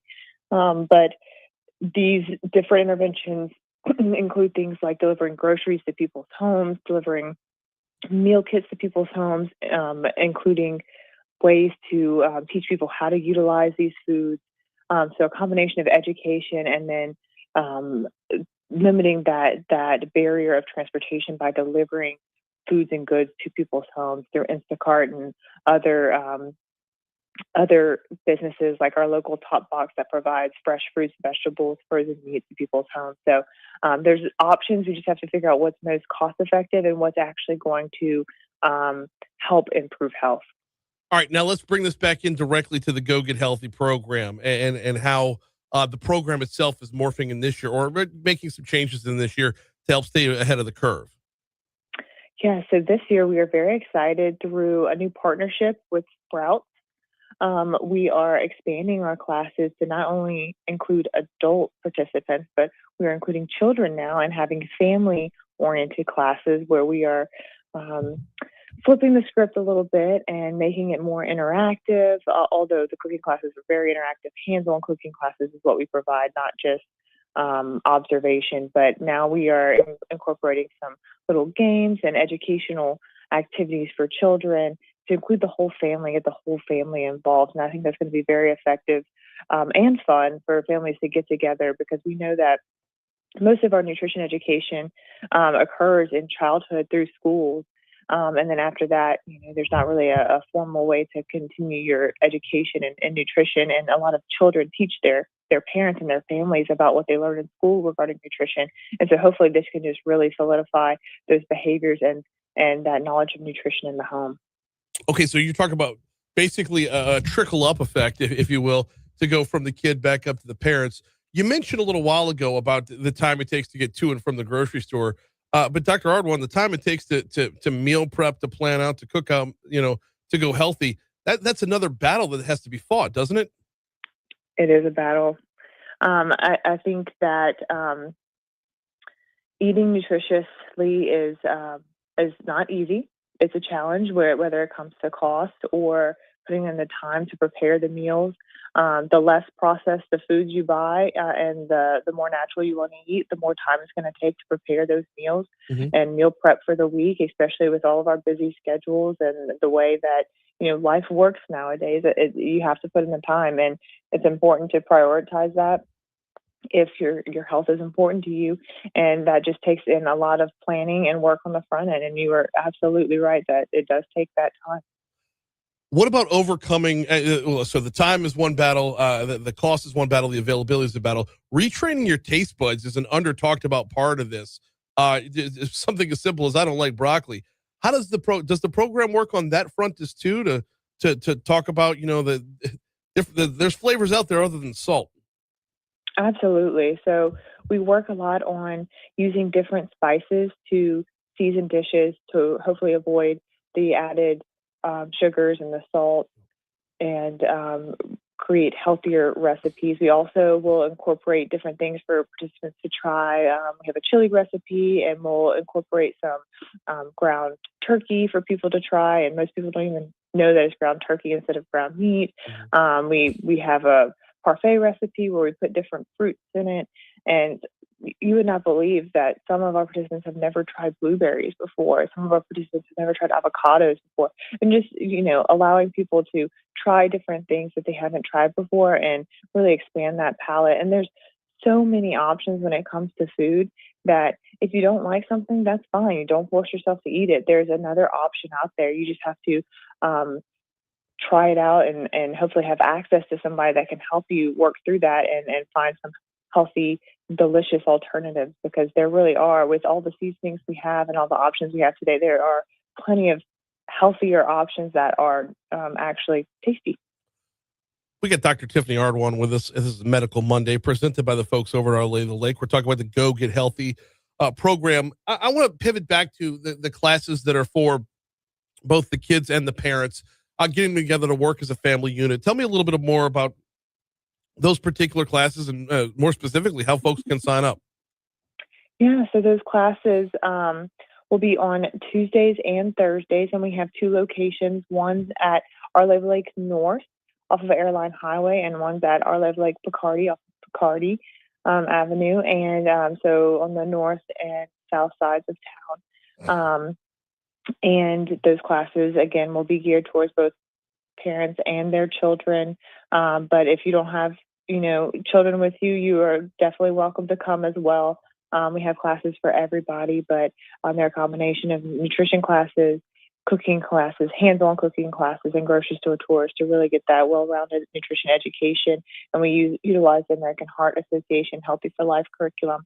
And to find out more about our program, you can go to www.healthybr.com/GGH, and you are always welcome to email us at ggh@fmol.org. GoGetHealthyHS.org. Last one before we get you out of here, Doc, that's every time we start talking about health and if when the conversation leads to food insecurity, the conversation leads to the underprivileged. This program is open to everybody, is it not? Correct. So in the past, we were limiting our availability to those who are food insecure and those who have other social determinant of health needs and lower socioeconomic status. But we have recently had the ability to open up to other people. So all are welcome, and we want to provide that nutrition education and access to resources to anyone who would love to be a part of our classes. She is Dr. Tiffany Ardwan talking about Go Get Healthy. This has been Medical Monday presented by Our Lady of the Lake. Dr. Ardwan, thank you so much for hopping on board. It's always a pleasure. Thank you for having me. Absolutely. Of course, we always remind you, sometimes we have pre-recorded content on the show. That was the case right there with Tiffany Ardwan from Our Lady of the Lake, bringing you Medical Monday. Before we get you to news, got to remind you about the folks over at Landmark Bank. LandmarkBankLA.com is their website. LandmarkBankLA.com, a community bank since 1897 and continue to be so through into 2026. Guys, it takes something special to have that kind of mission for this period of time and remain true to said mission. Without broadening out, without selling out, Landmark Bank has remained true to being a community bank. And what's awesome about that is when you have a community bank, you have a community banker. When you have a community bank, you have someone that you could sit down with, get to know a little bit. They help you on your journey because, well, they're a member of your community. Learn more at landmarkbankla.com. Landmarkbankla.com.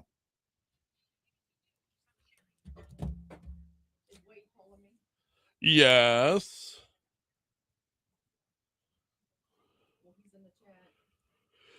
They need a central location. Landmark needs a location in Central. They're in Zachary. Do what? Nope.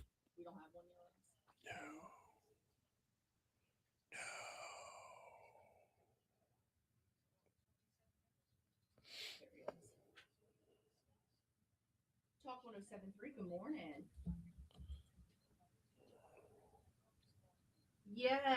Yes, indeed. I know.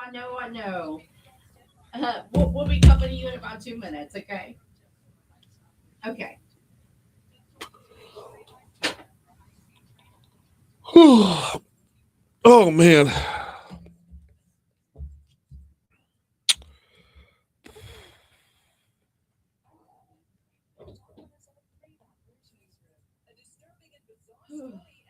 Are you staying after the show to prep, or are you going to hit the road?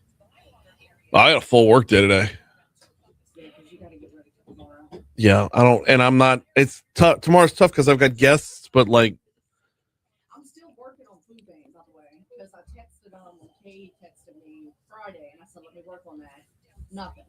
So 30 minutes ago, I checked in with the girls, and they said, still working on that for you. I'm going to get back to you. So I'm hoping we'll have somebody from the food bank team at 7:37.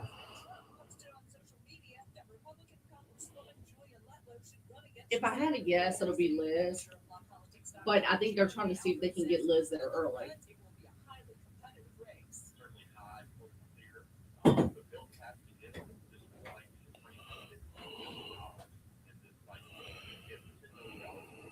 Louisiana has a new inspector general, and the duties of that position are changing. Here's Jeff Palermo. Former Commissioner of Education Angel Davis replaces Stephen Street as the state IG. Street investigated allegations of fraud, misconduct, and mismanagement in state government. But Landry says Davis is job will be to find deficiencies in state government by following up on recommendations.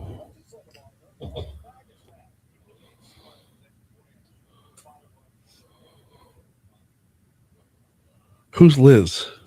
She's the CEO of the Greater Baton Rouge Food Bank. The one you interviewed after. Oh, no, you weren't here. That was Haggai. Wow. I know these people because we do that Zoo Life thing with them. Yeah. But I did the Zoo Life thing with them. And so when boy retired, what's his name? Mike Manning. Yes. Hello. Liz took over. She comes from a nonprofit side. And What's Liz's last name?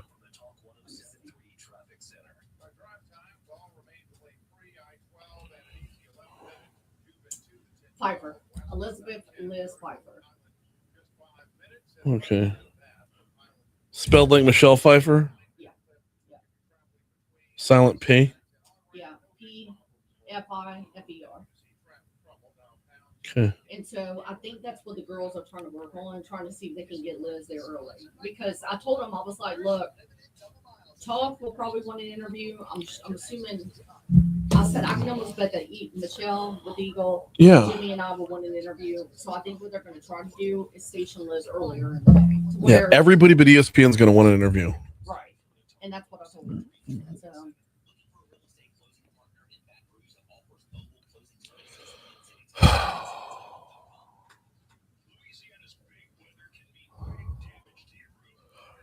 Damn, I got tired real fast.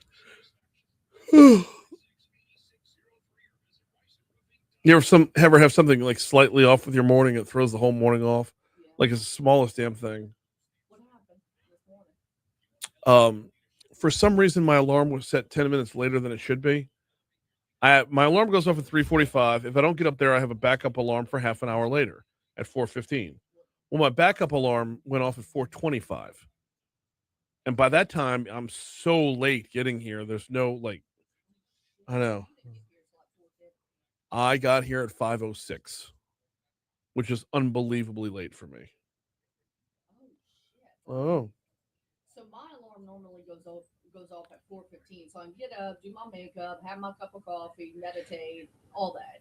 Knowing how I set my alarm for 5, I leave my clothes out. That's how I'm going right here. Yeah. So that's why I was You're rushing fine. Oh. this morning. I know. Hey, Alan says all of a sudden people are talking about IU. Indiana University says just like all of a sudden people are talking about IU. Well, if you're going to move from Indiana to Lafayette, then you can follow another team that wears red nobody gives a shit about. I'm researching the safe areas of Baton Rouge. Good luck. We have a lot of safe areas in Baton Rouge. I'm just dogging. Oh, that was fun.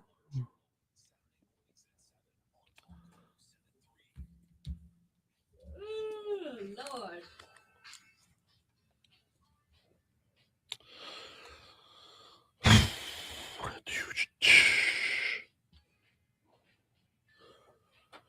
$7:36 Talk 107.3 FM WBRP mornings with Brian Haldane rolling right along as we continue from the 180 Pros studio. Let's check in out in Central.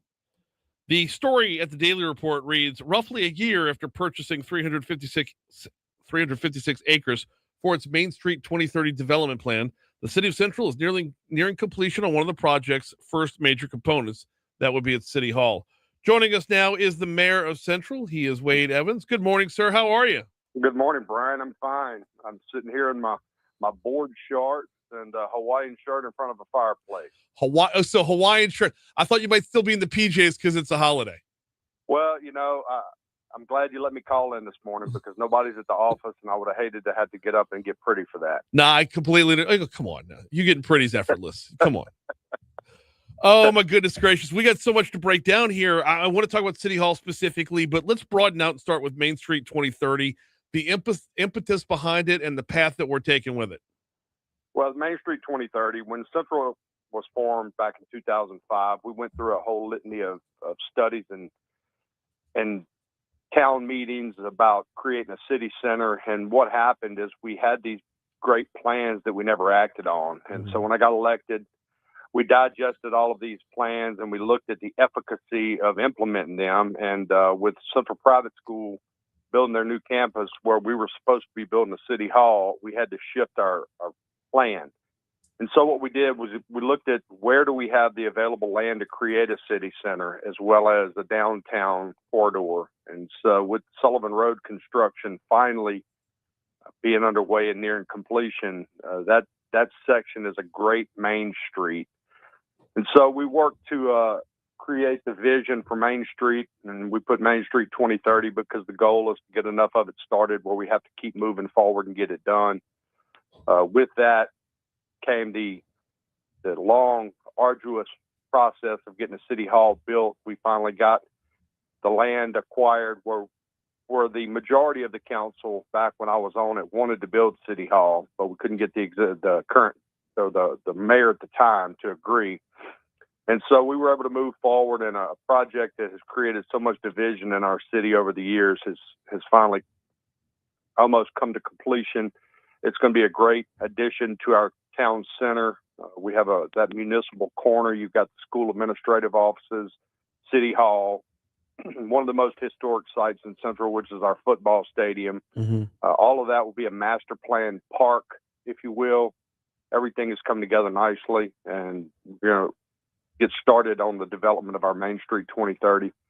We had kind of pumped the brakes because the Trump administration took the BREC program from FEMA, but luckily there was some states that fought, and we were able to get that BREC program reinstated. So we're excited to be able to move forward with that, with our 85-acre flood control project, which will be the backbone of that whole Main Street concept. We'll have a lot of economic development opportunities around that. We have issued an RFQ and actually hired a designer for the multi-use arena that we're looking to build. So all in all, full steam ahead. Everything's working perfectly. How you mentioned about the contention about the location of City Hall and whatnot. How difficult is it to kind of retrofit a downtown into an existing city? Well, the beautiful thing of it is you didn't have a 4-lane highway that could be the symbolic Main Street anywhere in Central. Right. We knew the center of our city was the intersection of Hooper and Sullivan Roads. And so we knew city center would be somewhere around that vicinity.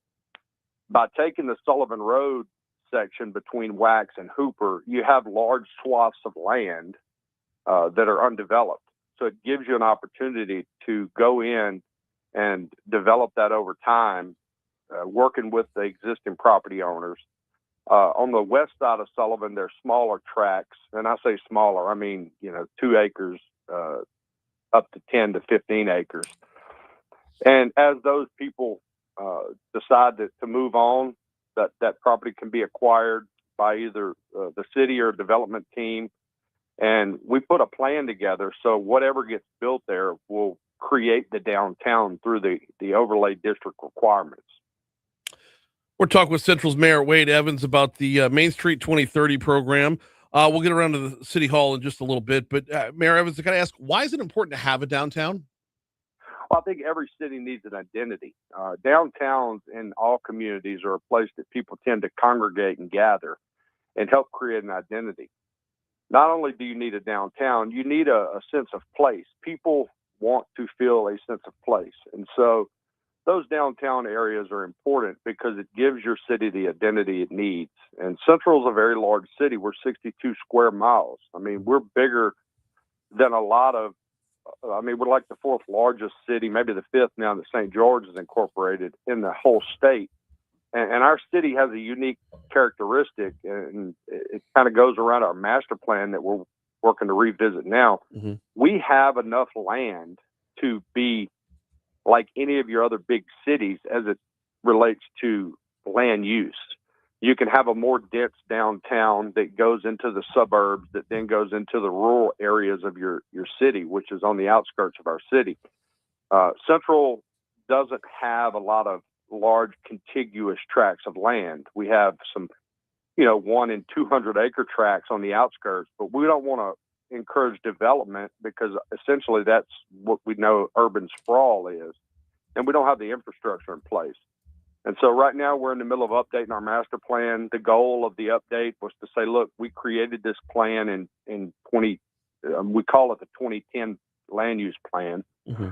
During the time of its creation, we didn't have the Central Thruway. We didn't have sewer in certain areas.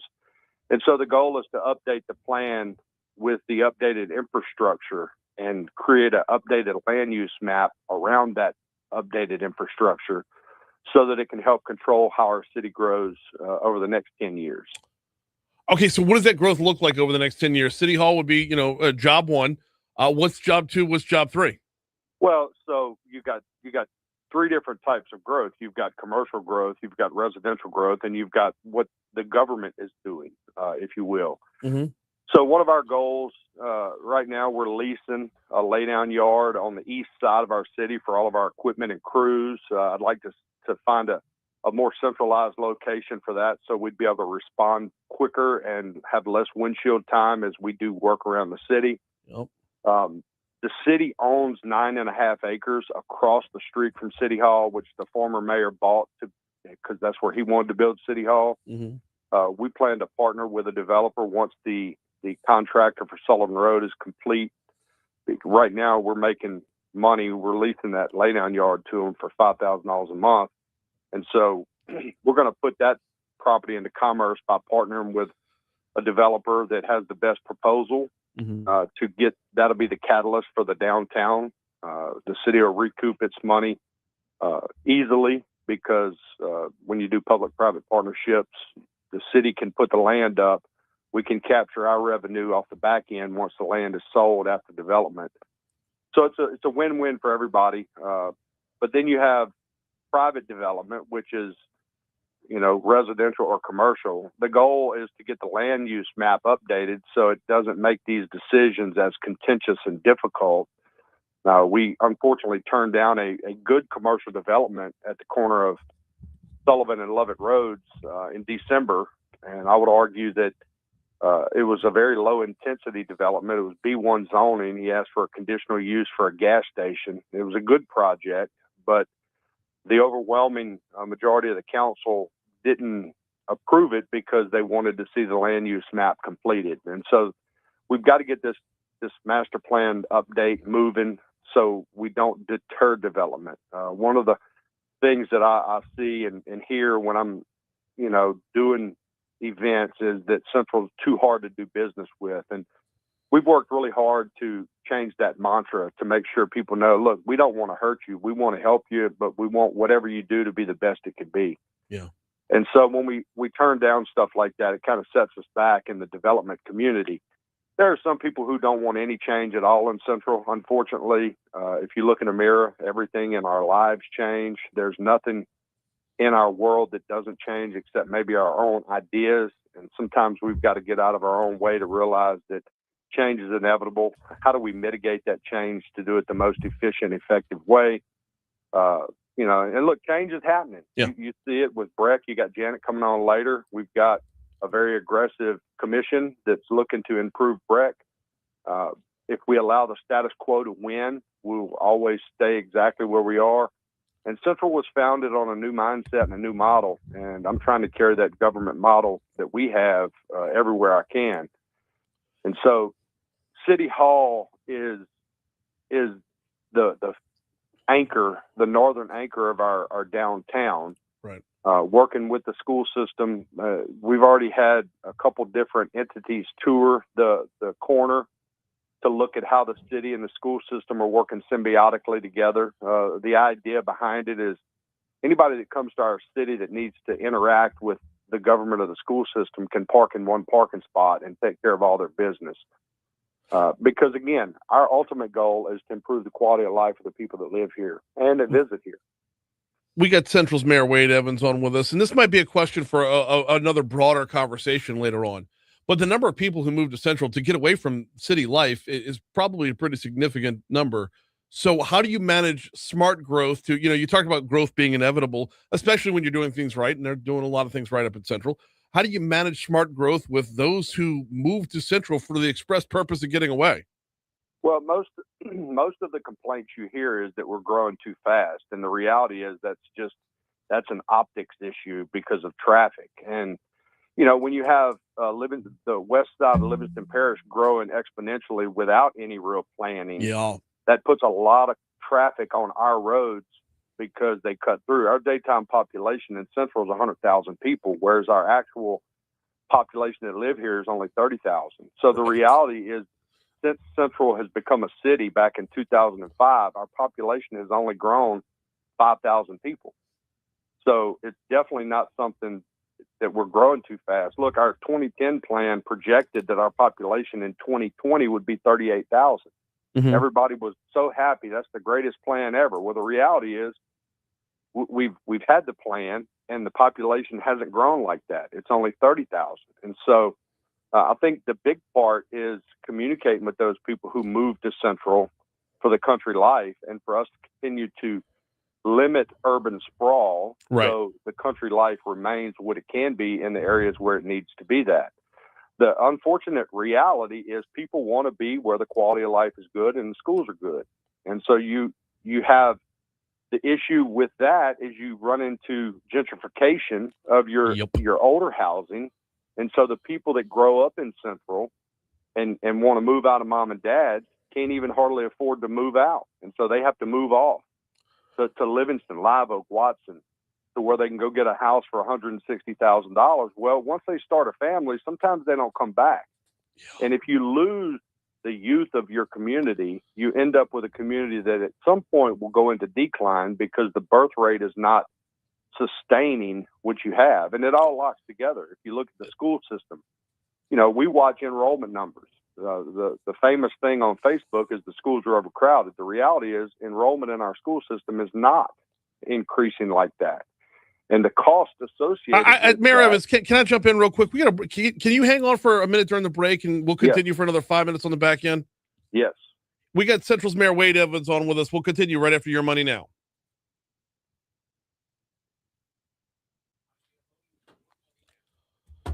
Oh, my goodness gracious. I knew I was going to go in that direction. He's so good.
Oh, God, one of the group chats I'm in, I got 18 text alerts during the last segment. You know what it's about? Debating whether or not overalls should be fashionable for men. Oh, God. My friends are the dumbest motherfuckers on the planet. Everybody's off of work today. I know. And that's what they're doing, is debating about freaking overalls. Yeah. Are you the only friend working today? Yep.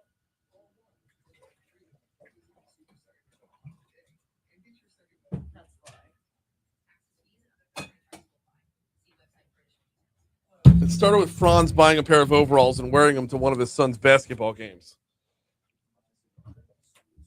He looks like he should be maintaining his model train set. Toot toot.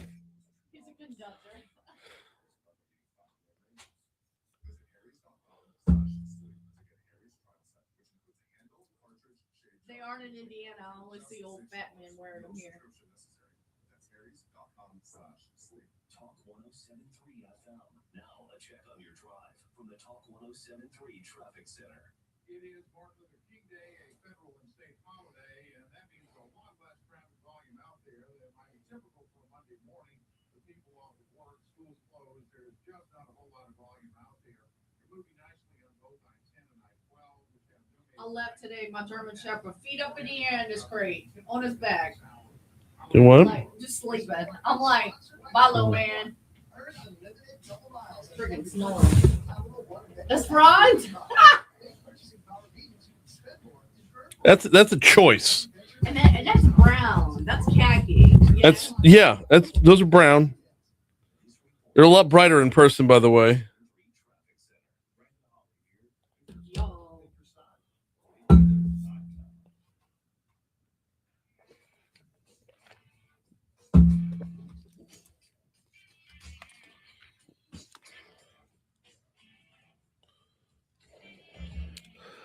.755 Talk 107.3 FM WBRP mornings with Brian Haldane rolling right along. We got about 4 minutes left with Central's Mayor Wade Evans. Talk about master plan, Main Street 2030. The new city hall's coming online, and man, he said the magic word that triggered me going to break. He said sprawl.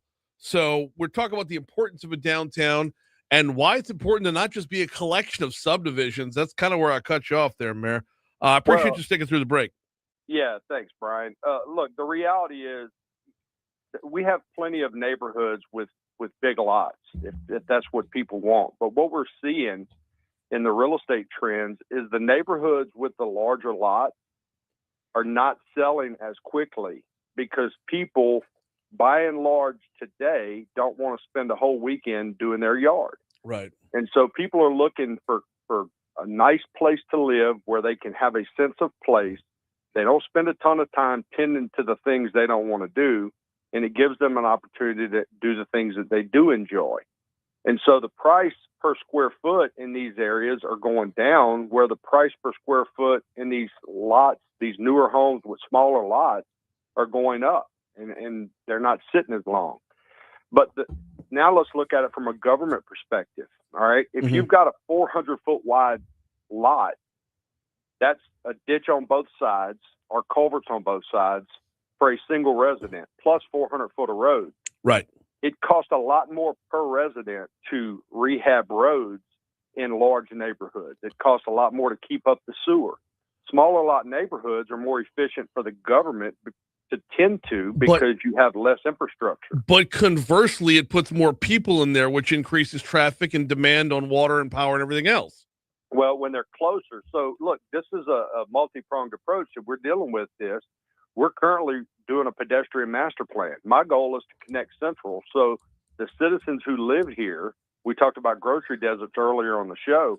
I want our people to be able to travel to a grocery store within their vicinity however they want to go. If they want to go on bike, if they want to go on cart, or if they want to take their car. But the goal is to create alternative transportation models where people don't have to get out on the state highway, if you will, to travel to the grocery store. They have alternatives that they can choose. Again, it's not about forcing, it's about giving people choice. There's a lot of connectivity issues that we have that if we would solve that, people would not even have to get on the main road. And the goal here is to look at all of it and do it all the right way, not just bits and pieces. And when we go back to the situation with the schools, look, every student has dollars attached to them from the federal government. Yeah. And until the federal government gets out of the education business, that's not going to change. Right. And so school enrollment is important because if we lose students, it increases the financial burden on the property taxpayers because the facilities still cost the same amount of money, irrespective of how many students are in it. it still costs the same amount to heat and cool Central High School, Right. or Bellingrath Elementary, and you still have. I mean, so you save $1 or $2 on teachers because your enrollment doesn't go up. But the reality is, every student you're losing about $11,000. So 100 students at $11,000 a student, that's $1 million. And so you get into a situation where you've got to look at all of this, and we can't let the emotional argument win out and say, well, you're changing the city. Well, of course, I just finished a pavement preservation and reconstruction project. And as soon as the asphalt goes down, it starts to degrade, because it goes back to the reality that everything changes. Yep. And if you try to keep something the same, it gets very expensive.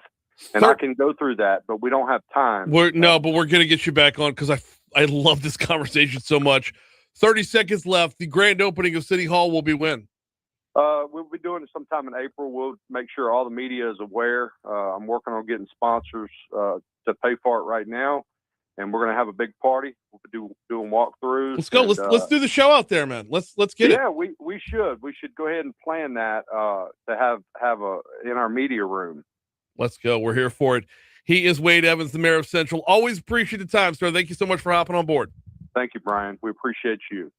We're straight up 8 o'clock. Time for news, traffic, weather. Hour 3 comes your way next. Golly, why can't he be on with me every day? Like, and by the way, if I had 2 nickels to rub together in 2026, you know what I'm buying it on? A fucking golf cart dealership. I'm buying it on a golf cart dealership. Like that. You want to make money in the next decade? The individual communities around here who get within their own bubble and are going to be buying in on golf carts. Oh my God. You live in Paradise. You already know about it. Oh Lord. When we go to the pool during the summer, all you see is golf carts. If I could afford one, we would have one already. It's when you pull around the back, it's golf cart, golf cart, golf cart, our Volkswagen Atlas, Tim Schroeder's SUV, golf cart, golf cart, golf cart. Our neighbor, actually, we made friends with him over the summer. Last summer, he's going to start hitching us around to the pool. We're all going to load on there like sardines.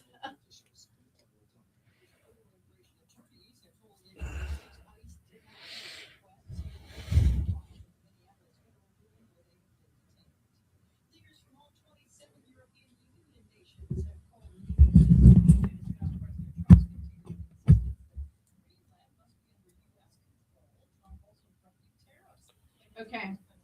Got some updates. Our leadership staff has a breakfast they are planning to attend that morning. Is there any possibility the segment could be pre-recorded or filmed at 7 a.m.? Who? For Food Bank. I have a live segment available at 7:35. That's what I've got. Okay. All right. I'm going to. Okay.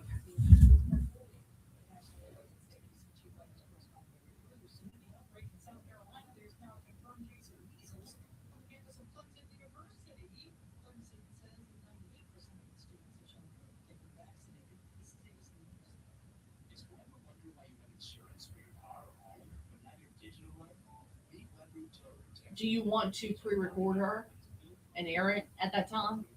I know it's not ideal, but At 7? no, like I could see if she's free today and we can pre-record it.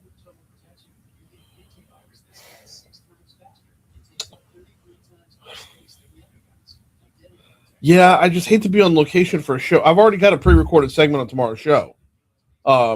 Jim Brewer, comedian Jim Brewer, is going to be on at 8:15, and that's already in the can. Okay. So We'll pass. You won't pass? no, I want to follow up through a different route after the show's over. I'm gonna call Hightower, Brian Hightower. Okay. If I have to, I will. If they have to record it, I will. Okay. I'm gonna tell them. Okay.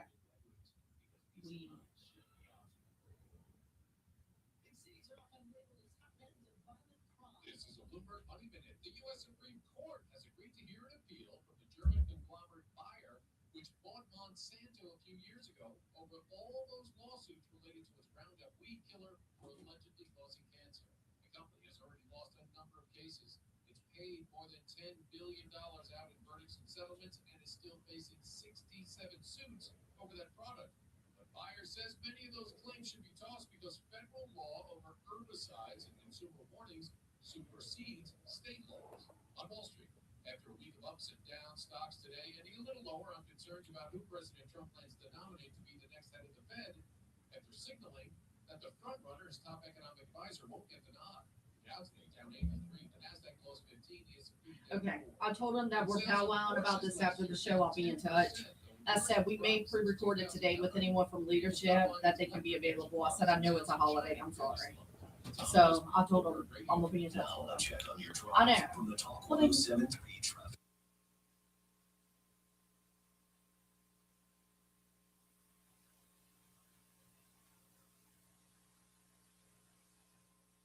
A fucking diva.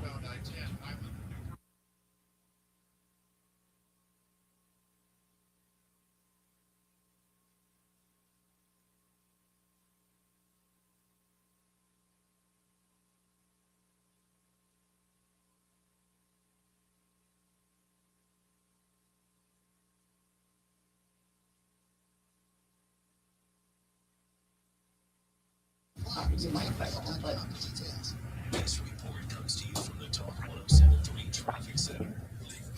Experience quality answer. Talk 107.3 weather.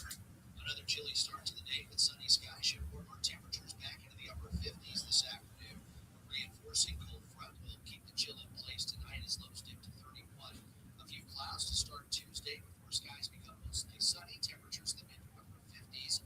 Meanwhile, Wednesday with a chance for showers late and rain becoming likely Wednesday night. Highs will be in the 60s. A few showers will remain Thursday with highs in the upper 60s. I'm meteorologist Dave. We're going to revisit the Julia Letlow story in the last segment of the show, by the way. wait, what? We're going to revisit the Julia Letlow story in the last segment of the show.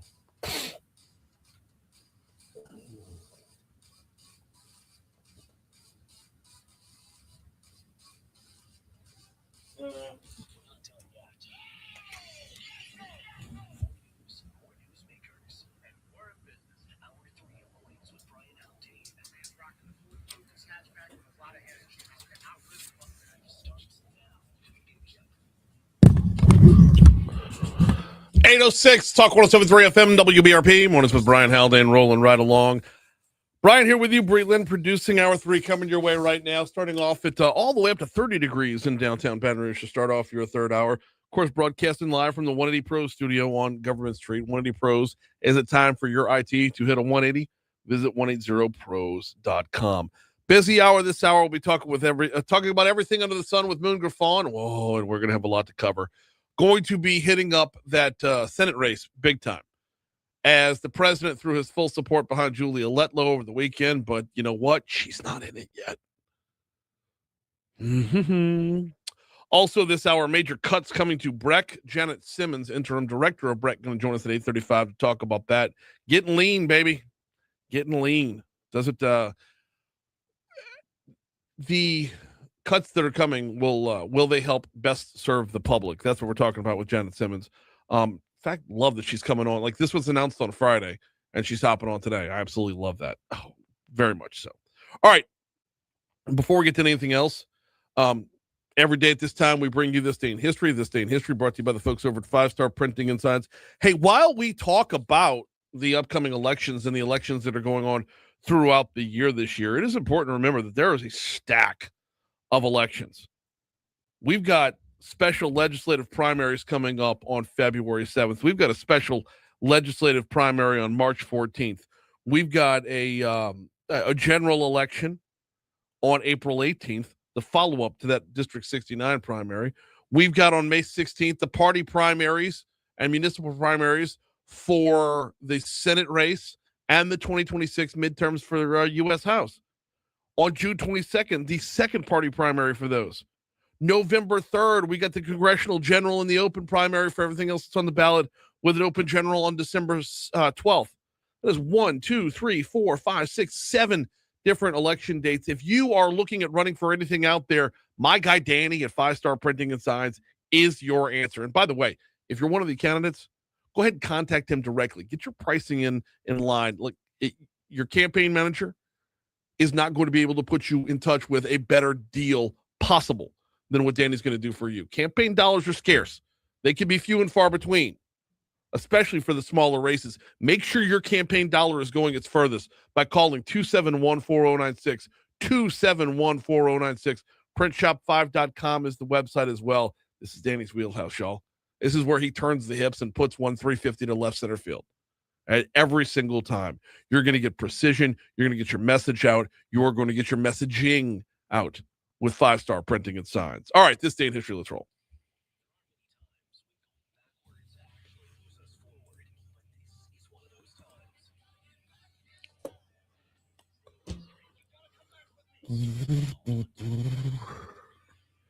What you got? All right.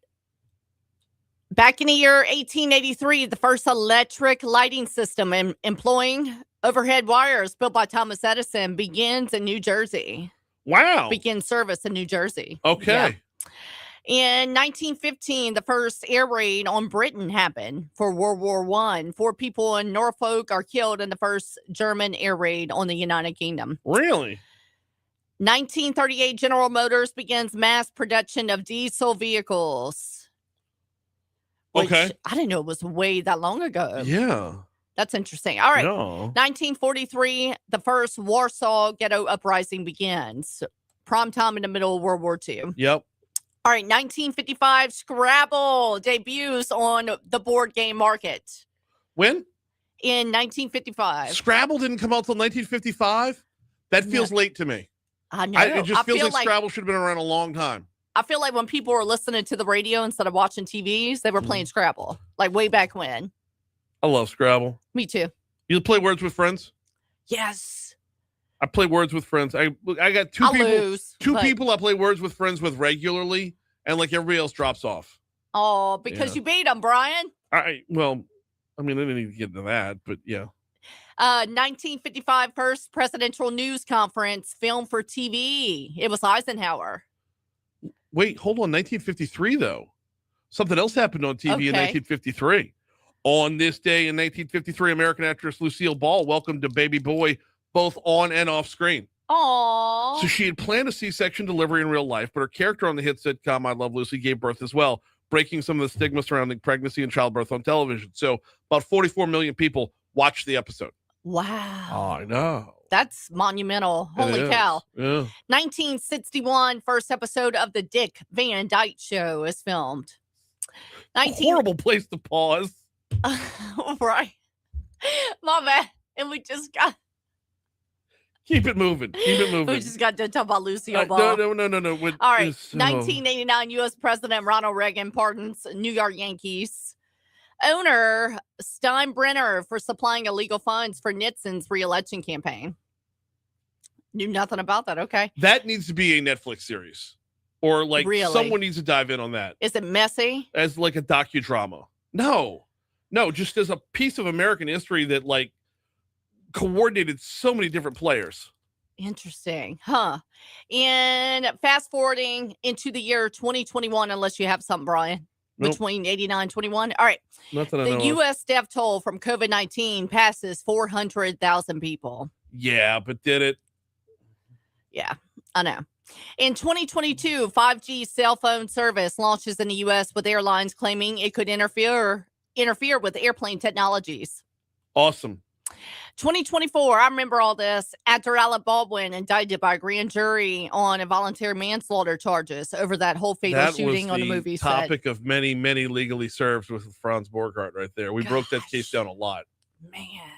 Man. And then in 2025, remember this time last year, I was bored to tears because the TikTok app stops working in the U.S. shortly before a federal ban on the app is due to take effect. Yeah, how about that ban that lasted like, 2 days, if that? I think it was 2 to 3 days. Or was it a whole week? I don't know. But I know I was bored. Yeah. That's all for me. What else you got, Brian? That's it. All right, birthdays today. Dolly Parton, 79. And, yep, she's 79 today. Let's see. Jodie Sweetin is 43 years old. Jodie Sweetin's been on the show before. Really? Yeah. Aw. Mac Miller, he did pass away in 2018, but he does have a birthday today. Okay. Who else you got?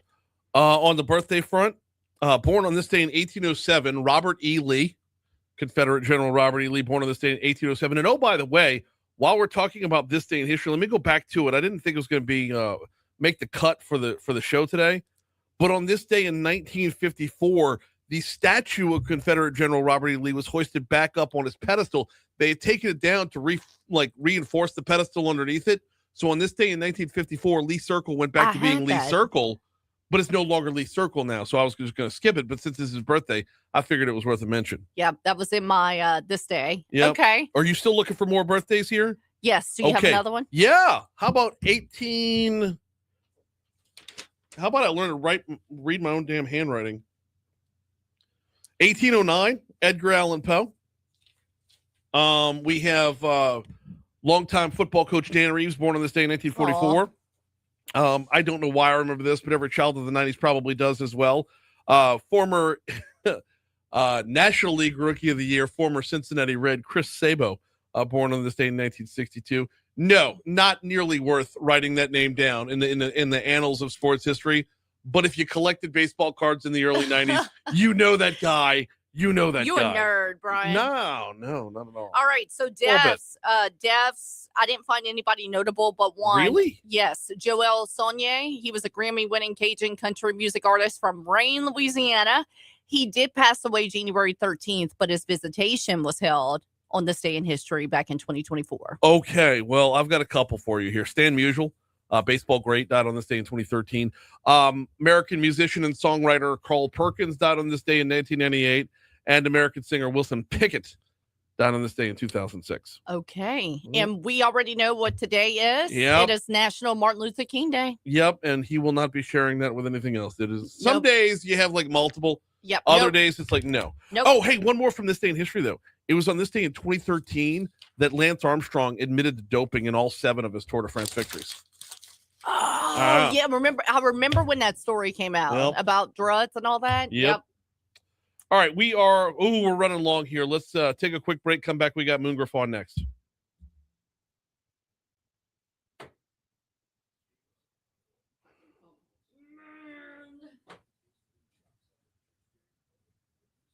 Alan, what he said? Hold on. Hard pause for Dick.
Hey, Moon. Good morning. I'm doing good. We'll be seeing you tomorrow, huh? Okay, I'll see you then. Look, we'll be coming to you in about 2 minutes. Okay. You don't have to be a farmer to be a Louisiana farmer. Membership has its benefits. Discounts on car seats, hotel rooms, and rental cars. Access to insurance you can count on to be there when you need it.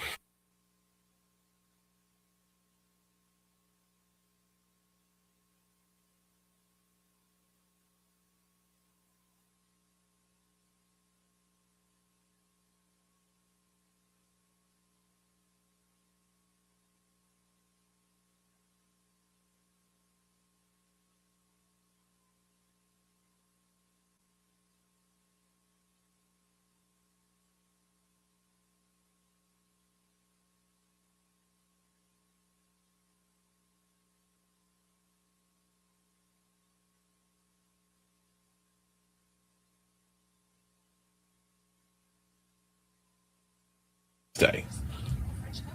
I know. But he realizes the power of free publicity, the power of free airwaves. And Hightower understands that too. And I'm sure Liz does as well, but like We got to get to Liz. yeah, it's the people who are caught up in their Probably don't know anything about this. Right. Knowing that we want to interview her. Right. And I don't know her like that yet, you know?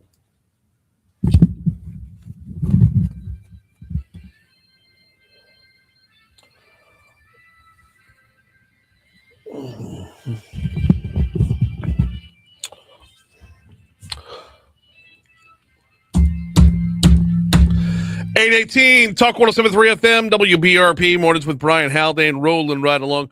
We are getting to Moon Griffon in just a quick second. I was supposed to tell you all about the Carnival Kenilworth right here. I tell you what, let me regroup and grab my notes for that. In the meanwhile, we welcome back onto the show Moon Griffon as we do every Wednesday. How are you, brother? Man, doing great, man. Great weekend. Always ready when Monday comes back around. Same over here. Big weekend this weekend. President Donald Trump threw a full-throated endorsement behind somebody who's not in the Senate race, at least not yet. What were your takeaways?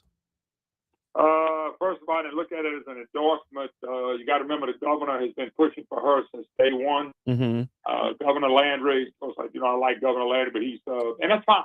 And Julia getting in, if she gets in, that's fine. But she's not in a race yet. So we're endorsing somebody who's not in a race yet. Right. And let me tell you, there's a lot of behind-the-scenes stuff I'm going to get to today. Yeah. Jeff and Trump and them tried to get Cassidy to get out before Letlow got in. I don't think Trump's hearing everything. We've had people in the race now for a year, half a year. Yep. A bunch of people already running, and all of a sudden somebody's going to jump in a race with a 90-day sprint. I don't really know her. She's one of the ones that won't come on my program for some reason. And I'm sure I know she's a good person, and I know she's a real good person. But I think the worst thing people can do is start bailing out the race because Trump said something. Remember, Trump endorsed Eddie Rispone and got his butt beat. So I think the worst thing they can do is people start bailing. I really do. I think you ought to have to earn a Senate race. You ought to earn it. Mm-hmm. And everybody that's in this race ought to stay in the race. Cassidy didn't back out when they came to him with a deal because they tried to get him a deal to get out. But he told them a lot of respect for Bill Cassidy, saying, no, I got money, I'm going to run. I think the other people ought to do the same thing. So, I don't think Trump knows who's in the race. So there's that part of it as well. And we're going to break down every piece of this. There's that part of it as well. But the Eddie Rispone comparison, who else was running at that time? Because you were talking about running against an incumbent from the other party. That there should have been a lot more names in that race than just Eddie Rispone then. Well, no, when he endorsed Eddie when it was just basically Eddie and Bale. It was a runoff race because remember, Dr. Abraham was another guy that was in there. He didn't endorse until it got down to Eddie Rispone. In this case, you got a lot of good Republicans. Listen, Brian, and look, people challenge me all the time about be positive and all that stuff, and I'm really a positive person. You got a lot of good candidates in this race. And if Julia wants to run, I'm all for it. Let her run. I mean, that's great. I don't know a whole lot about it. 85% of the state don't know nothing about it. But just to jump up and say I'm endorse somebody when you got all this, I just wonder who's feeding Trump all this stuff, and all of a sudden he jumps in a race with somebody who's not in the race yet. That's the part that bothers me. Well, there's another part of this as well. You have John Fleming on your show regularly, and he's in this race as well. To me, this is kind of a nail in the coffin on his candidacy because John Fleming was his deputy chief of staff last time around.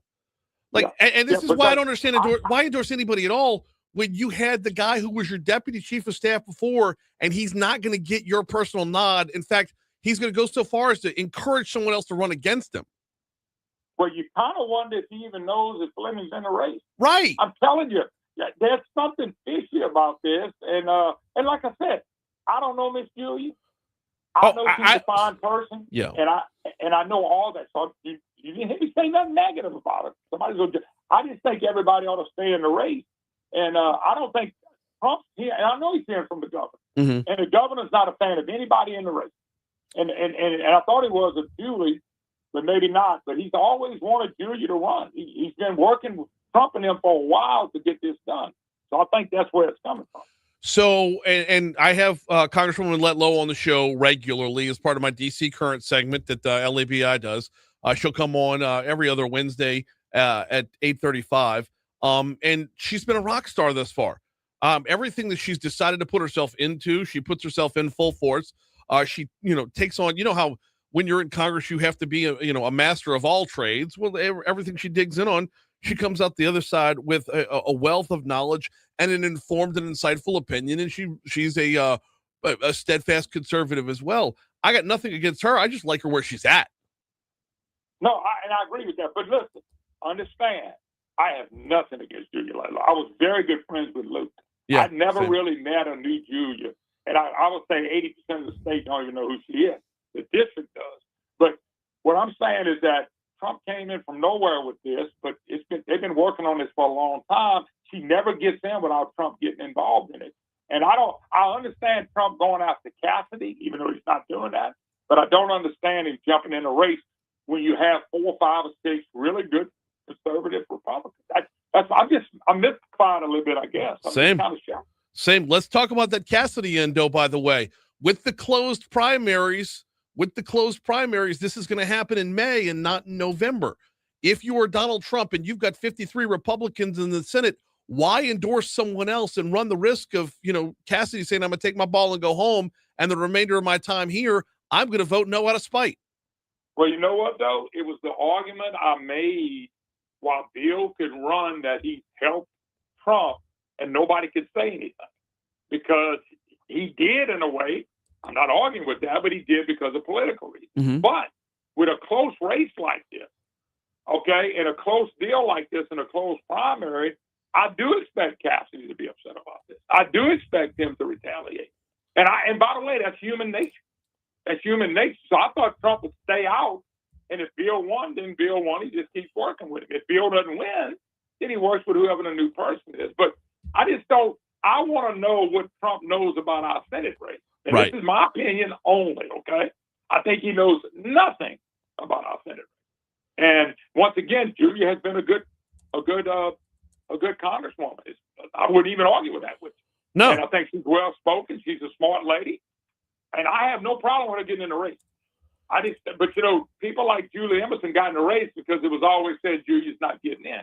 In, out, in, out, in, out. We've been hearing that for 6 months. What? And then all of a sudden, with a 90-day sprint left, 100 days, whatever it is, you in the race because Trump's in it?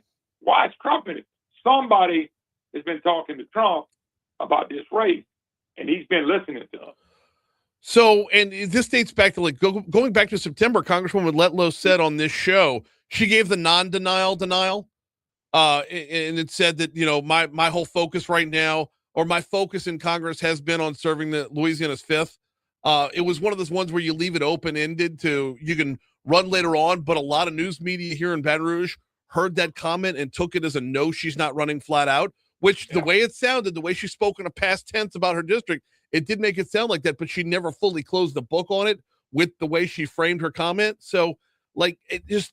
and then you mentioned Julie Emerson, and we haven't even gotten around to Blake Miguez yet, who he'll be on the show tomorrow at 7:15, by the way, who, whatever ounce of chance at this seat Julie Emerson has, Blake Miguez has as well. And then you've got folks like, I know they're going to be further down the ballot. They're not going to be polling anywhere near, but Kathy Seiden out of St. Tammany Parish, they all made their decisions based off of strategy, based off of how the chess pieces were on the board at the time.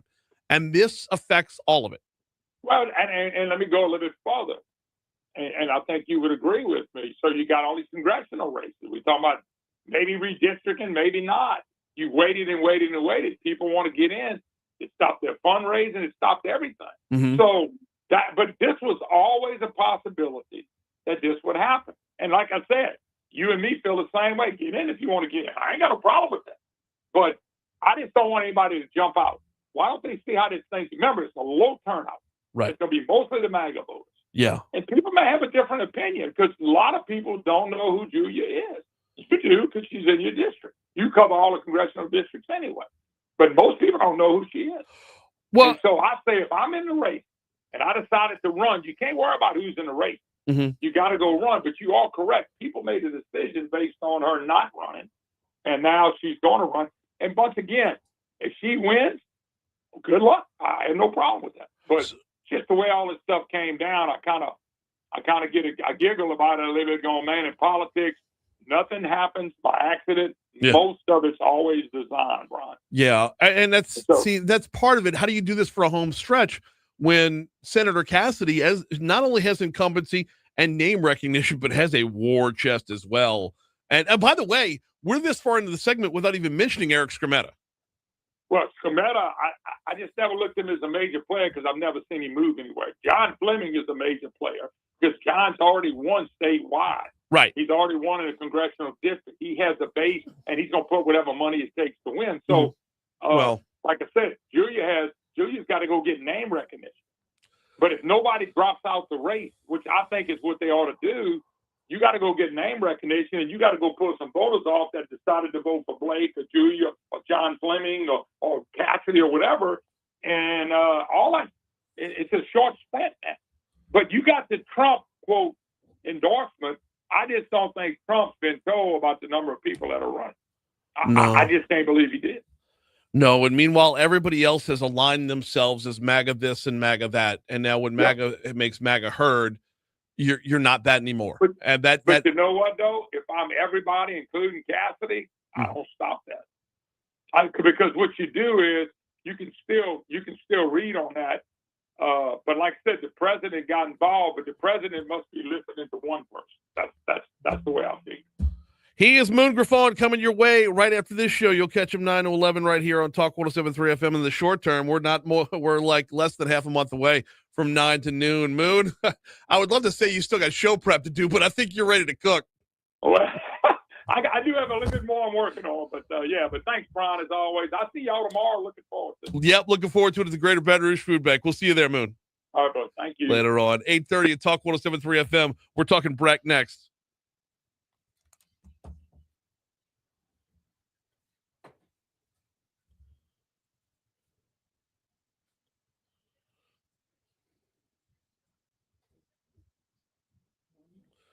Good morning. How are you?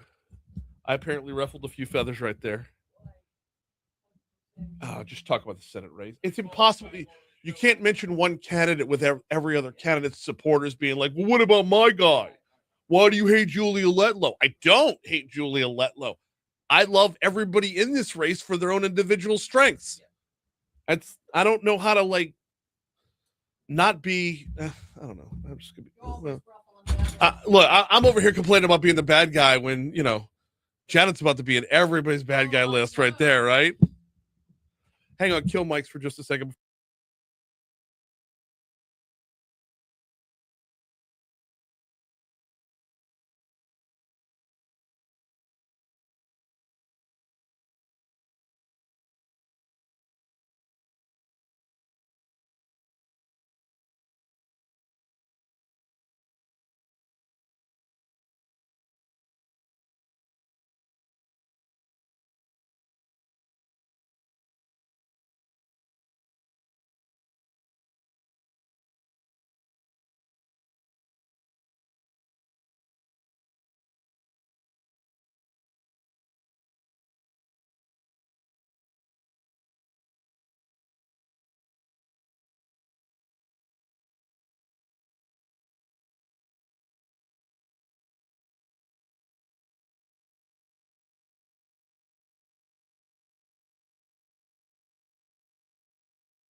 836 Talk 107.3 FM, WBRP, Mornings with Brian Haldane, rolling right along. So the news broke.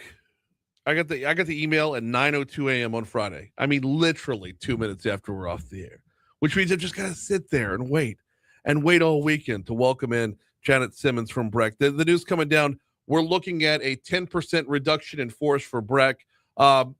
Janet Simmons, welcome back to Talk 107.3. How are you? Thank you. Doing very well. Thank you. First of all, thank you for being so receptive so quickly. And the weekend felt like a year to get you on here because of just the quick turnaround. But like literally the first opportunity you had to get in front of a microphone you took. I greatly appreciate that. Sure. Glad to do it. And the reality is this is not something that just started. It's been going on for a while. Okay. And we're going to get into the backstory of it as well. But I also want to ask about other trends in local government. We've been seeing that other entities within Baton Rouge have been working towards being leaner, working towards that common goal of a better service for the Baton Rouge community. So walk me through before we get to the nuts and bolts, walk me through the backstory. Well, the commission, we have a new commission, as you know, and as of the end of the year, we had 2 new commissioners that came on board. And so now we have a 9-seated commission based on the new law. And part of their goal is to help BREC become a more efficient and more effective programming organization, serving our community in the best way that we possibly can, providing services and camps and all kinds of programming, not necessarily through BREC, but the opportunities through the parks. Okay. So when I say that, we look at aquatics, for example. Aquatics prior to this year was being run primarily by BREC employees. And this year we decided to outsource that. And so we did an RFP and we hired the company that won the RFP, SELA, to do all of our aquatics for us. So we are no longer in the aquatics business in the sense that we are not employing anybody in aquatics. SELA is doing all of the work for us. Which is what they do. That's what I mean. They're the lifeguards at every pool. Well, almost every pool in town. Right. You're going to find SELA lifeguards, which means better training, more efficient, more thorough. Everything. And by the way, efficiency or specialization is the key to every great economy. So this works well with that. Well, look at Liberty Lagoon, for example. Yeah. I started last year on June 1st was my first day. Liberty Lagoon wasn't even open yet. I remember that. And it was almost July 1st. In fact, I want to say we had our grand opening for the July 4th weekend. Yep, you sure did. So we had a whole month and a half where nobody could use Liberty Lagoon because it was not ready. So now we're striving for that Memorial Day opening, and that way we can serve our community much better. Absolutely love that. Okay, so let's talk about the 10% reduction in workforce here. I mean, we're not going to bury the lead here. Getting right after it. How did that number come about, and what does it look like in real life? That was what the commission recommended, 10% reduction. It's not 10% on the money, right? It's let's identify those jobs that are not as efficient, that are maybe redundant. We've got redundancy within the organization. You are going to have that with any organization that has 1,000 employees. Right. We don't have 1,000, but we have, close to that. And so we're looking at those positions that are redundant. How can we consolidate jobs? How can we take a job where one person or 3 people are doing one person's job and make it a one-person job? So it's just really looking at those positions and saying, how can we be more effective? We are going to be doing desk audits on all of the people who have departed and making sure that we didn't make a mistake, because that's possible too. We might have gotten taken the stance of we're not going to have this position filled right now. And we may go back and go, oh, wait a minute, that was a wrong move. And we're going to fill that position again.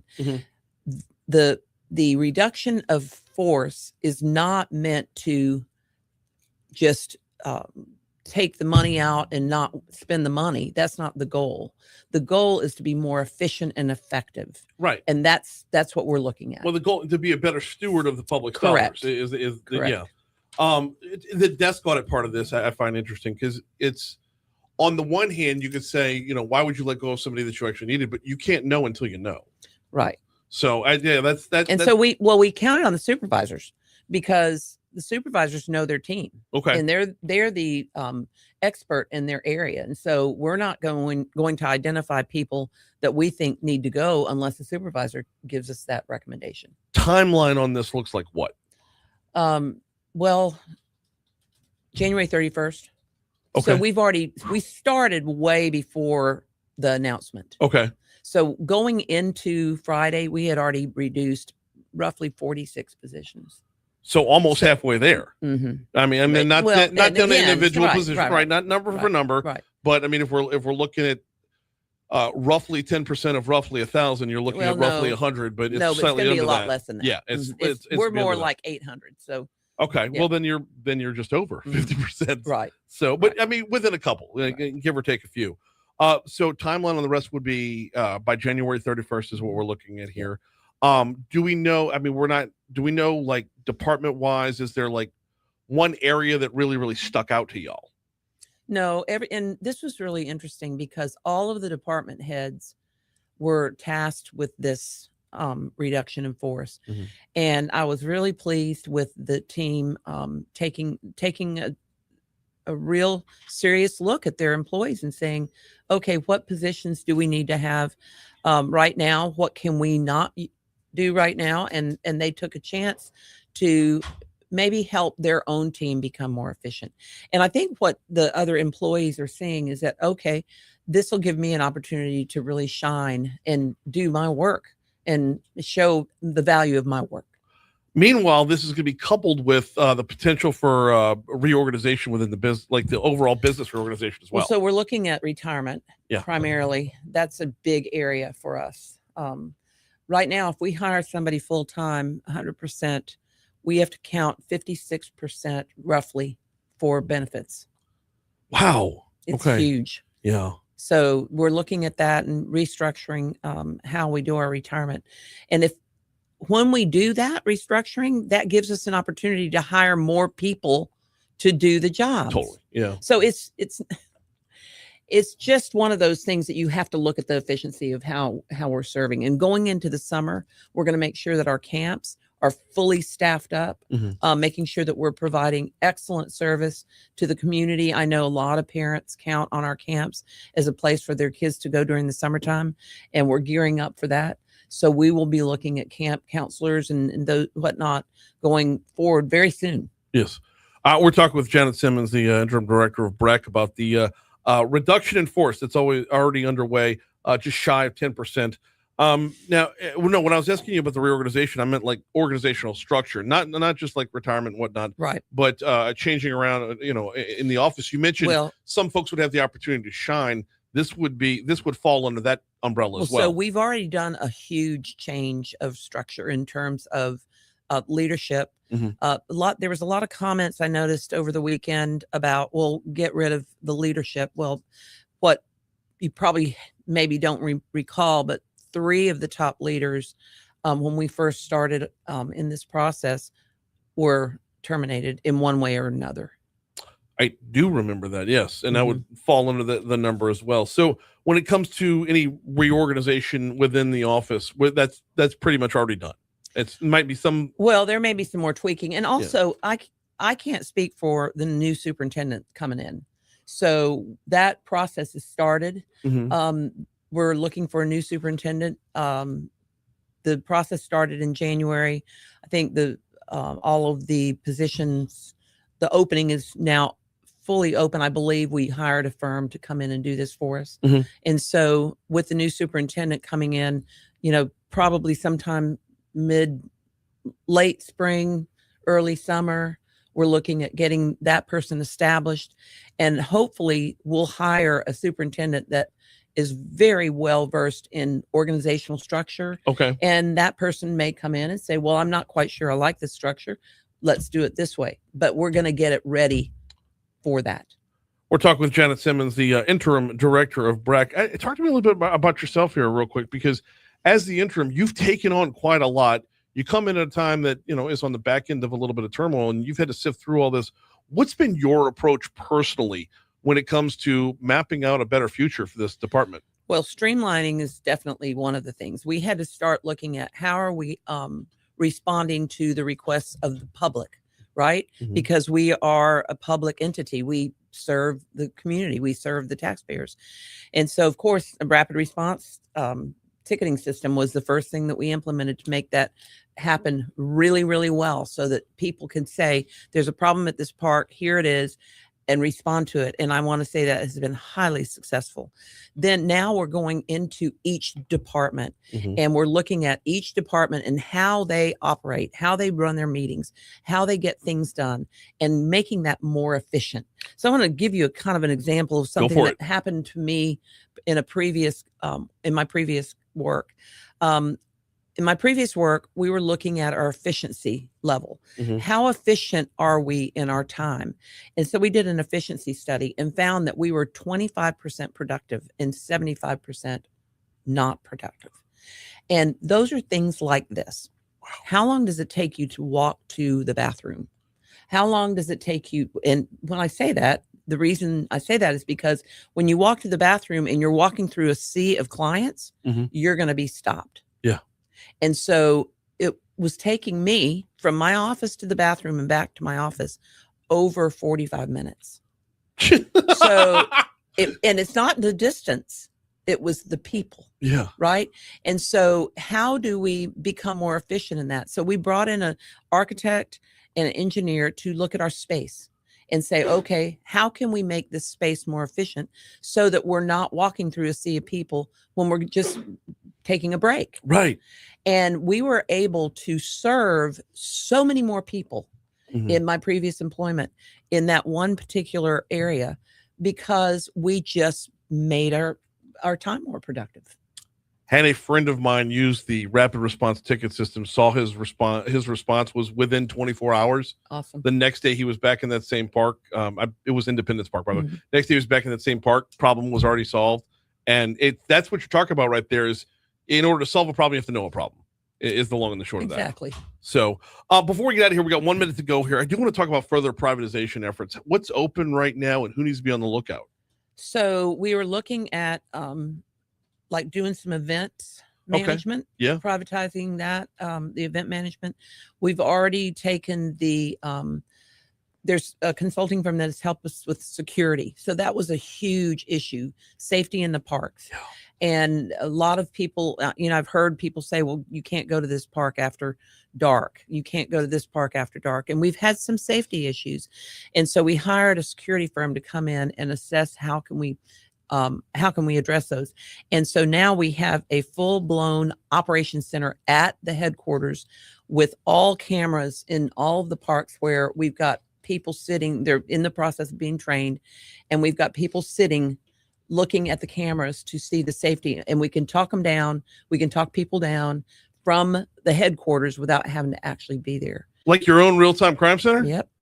I mean, wow. Yep. Okay, so as far as workforce is concerned, I can like count the efficiencies on, I need more than two hands to count those efficiencies. Mhm. That what's that implementation look like? It's pretty cool. I would imagine so. All right, we're only scratching the surface here, but we are just straight up out of time. We've got to keep these conversations rolling because the work y'all are doing over there right now is moving pretty fast. So we'll get you back on, of course, in very, very short order. In the meanwhile, thank you so much for hopping on board on such short notice. I greatly appreciate it. Thank you so much. We're coming up on, we got one more break to go here before we close out the show. We will revisit the top news of the day, and that is Donald Trump's endorsement of Julia Letlow for U.S. Senate. Talk about that and hear from the senator a couple months ago as she kind of gave the non-denial about running. We'll visit, we'll talk about that next right here on Talk 107.3 FM before we close out. Kill mics. Yeah. I love her to pieces.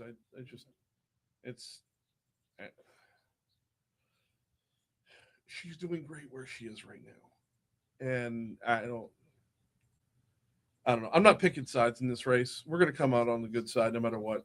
So, thank you for that. Do you know if we're next week or the week after to start the February? Okay. All right, good. We're in the process. I've got my bumper music already picked up. Oh, which is? A song by Kinky Vanilla. Kinky vanilla? Okay. Called,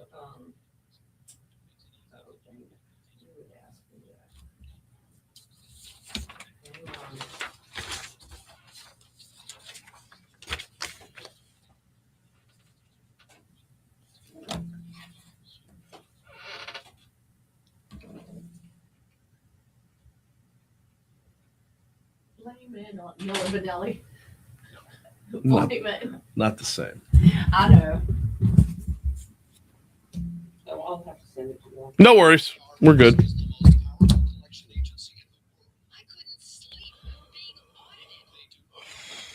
You still have the cut from before? Okay. Yeah. You too. Thank you so much.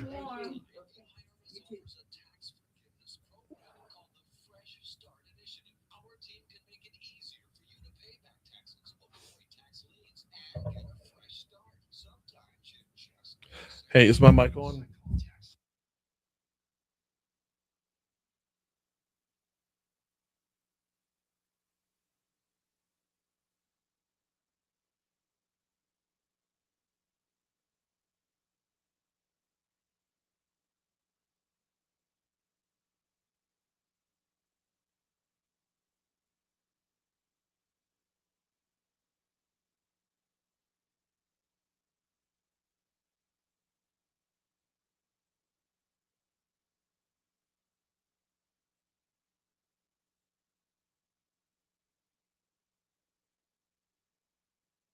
Right. Well, and but she's the polar opposite of him. Like he was more of a politician. She's more of a COO. Right. How do we get shit done? Right. Because when she came in, she got business. Otherwise, what? Right.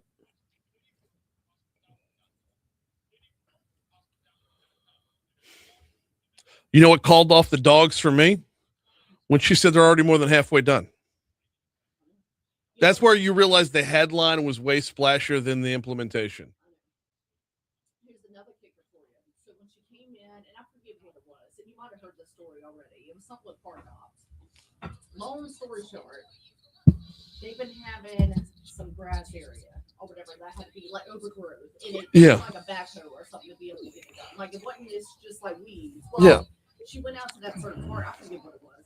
Anyways, doesn't matter. And she's like, why hasn't this been taken care of? Like, this is gross. Like, it looks like blight, basically. Yeah. And nobody could give her a comment. And she's like, well, where are we on those backhoes or whatever? Oh, well, it's on back order or whatever. And she's like, no. So within like 24 hours, she had 2 backhoes at the freaking area, chopping down trees, chopping down like all kind of. She's like, I don't want to hear that. Just get it done. And I'm like, damn. So when she came, and that was like her first 2 weeks, and I'm like, oh shit. Well, what didn't come up in this discussion is something that her and I have talked about before, and that's selling off properties. And I kind of need to chop up what she said in this segment and make it its own segment, like just with sound bites and my takes as well. But as BREC looks to sell off properties, fewer properties to manage means fewer people to manage properties. First and foremost. Secondly, as they implement more technology, like if they're going to go with, and this is my take only, I'm not getting this from anybody else, but they need to look at putting in artificial turf in a lot of places. Because like if you took Independence Park and put in artificial turf, you can reduce the time it takes to maintain that place by more than half. Right. You don't have to have someone cutting the grass every week. You don't have to have somebody watering those damn fields that turn to dust after 2 weeks of the summer. Like it's such a better maintenance program to have the artificial turf. And oh, by the way, when you reduce in force, you have the money to pay for that. So like if you reduce in force, you have the money to pay for the artificial turf. When you have the artificial turf, you no longer have the need for that position. Those two things work in tandem and you become more efficient for the public. The big thing too was rumors were that she's going to downsize the horticulture staff. Yeah. That like, so Zoo was like, we're going to get laid off. Yeah. 856 Talk 107.3 FM WBRP Mornings with Brian Haldane rolling right along. Big thanks again to Janet Simmons from BREC for stopping by. Y'all, I had so much more to go right there, But I got to tell you, the moment she said there are already 42 reductions in, that kind of let the air out of the sails to where you knew the headline was splashier than the implementation. Like, this is still very real and still very good for us as Baton Rougeans to know that BREC is being good stewards of our dollars. But when you see a splash headline that says 10% of people are going to be fired, that causes one reaction. And then when you hear the further explanation of about how it's being done and where it's being done and what's being done to pick up the slack on the other end, boy, you get a much different reaction, or at least I had it. That's that. But I like I said, went off the air at 9:00 on Friday. Today was the very first opportunity Janet Simmons could have to come on and talk about this, and there was zero hesitation. So absolutely appreciate her time. Give me 60 seconds to tell you about the folks over at Neurojust. Neurojust.com is the website. Neurojust is how you spell that if you want to type it in. What do they do at Neurojust? Well, they treat anxiety and depression, and they do it a little bit differently than other folks. If you have thus far been treatment resistant, meaning the antidepressants, the prescription drugs, they're either not hitting the way they used to, or you hate the way you feel while you're on them, look up Neurojust. Transcranial magnetic stimulation. That's what they specialize in. It's not invasive. It's FDA approved. And oh, by the way, your insurance company picks up the tab. Learn more at neurojust.com. All right. We've got all of 3 minutes to dive back into the top of the show here, the big topic for the day, which is Congresswoman Julia Letlow has gotten the full-throated endorsement. I know it's not an endorsement. It's an encouragement to run. She's gotten the endorsement from Donald Trump. He went on Truth Social saying in capital letters, all caps, "Run, Julia, run." Gives out a little bit of her resume, calls her a total winner, also in all caps, and really spells out his case for her. Meanwhile, she's not in the race just yet. In fact, if you rewind the clock back to September, there were a lot of folks that thought she closed the book on the race right here on this show. I asked her point blank, "Are you running for Senate?" Oh, Brian, I had a feeling this question was coming, but it has been the honor of my lifetime. Truly. I mean that sincerely, to serve the people of the Fifth. And that is exactly what I'm focused on, my job at hand. And that sounded like she was closing the book because it was past tense. It has been the honor of my lifetime. But at the same time, though, it was not a denial. She was not saying she's not running because she said, "I'm focused on the task at hand." So now here we are with just a little bit of time to go. May 16th will be the primary here. We're coming up very quickly on the home stretch for the Senate race. So if she's going to want to get in, she's got to get in. She's got to organize a team. She has got to raise money big time. And as Moon said earlier in the show, she's got to make her name known outside of the Fifth. So that will be an uphill battle at best. Whew. Gonna be a big race. Gonna be a fun 6 months. We're out of here. We'll see you tomorrow. All right, y'all. I gotta bounce.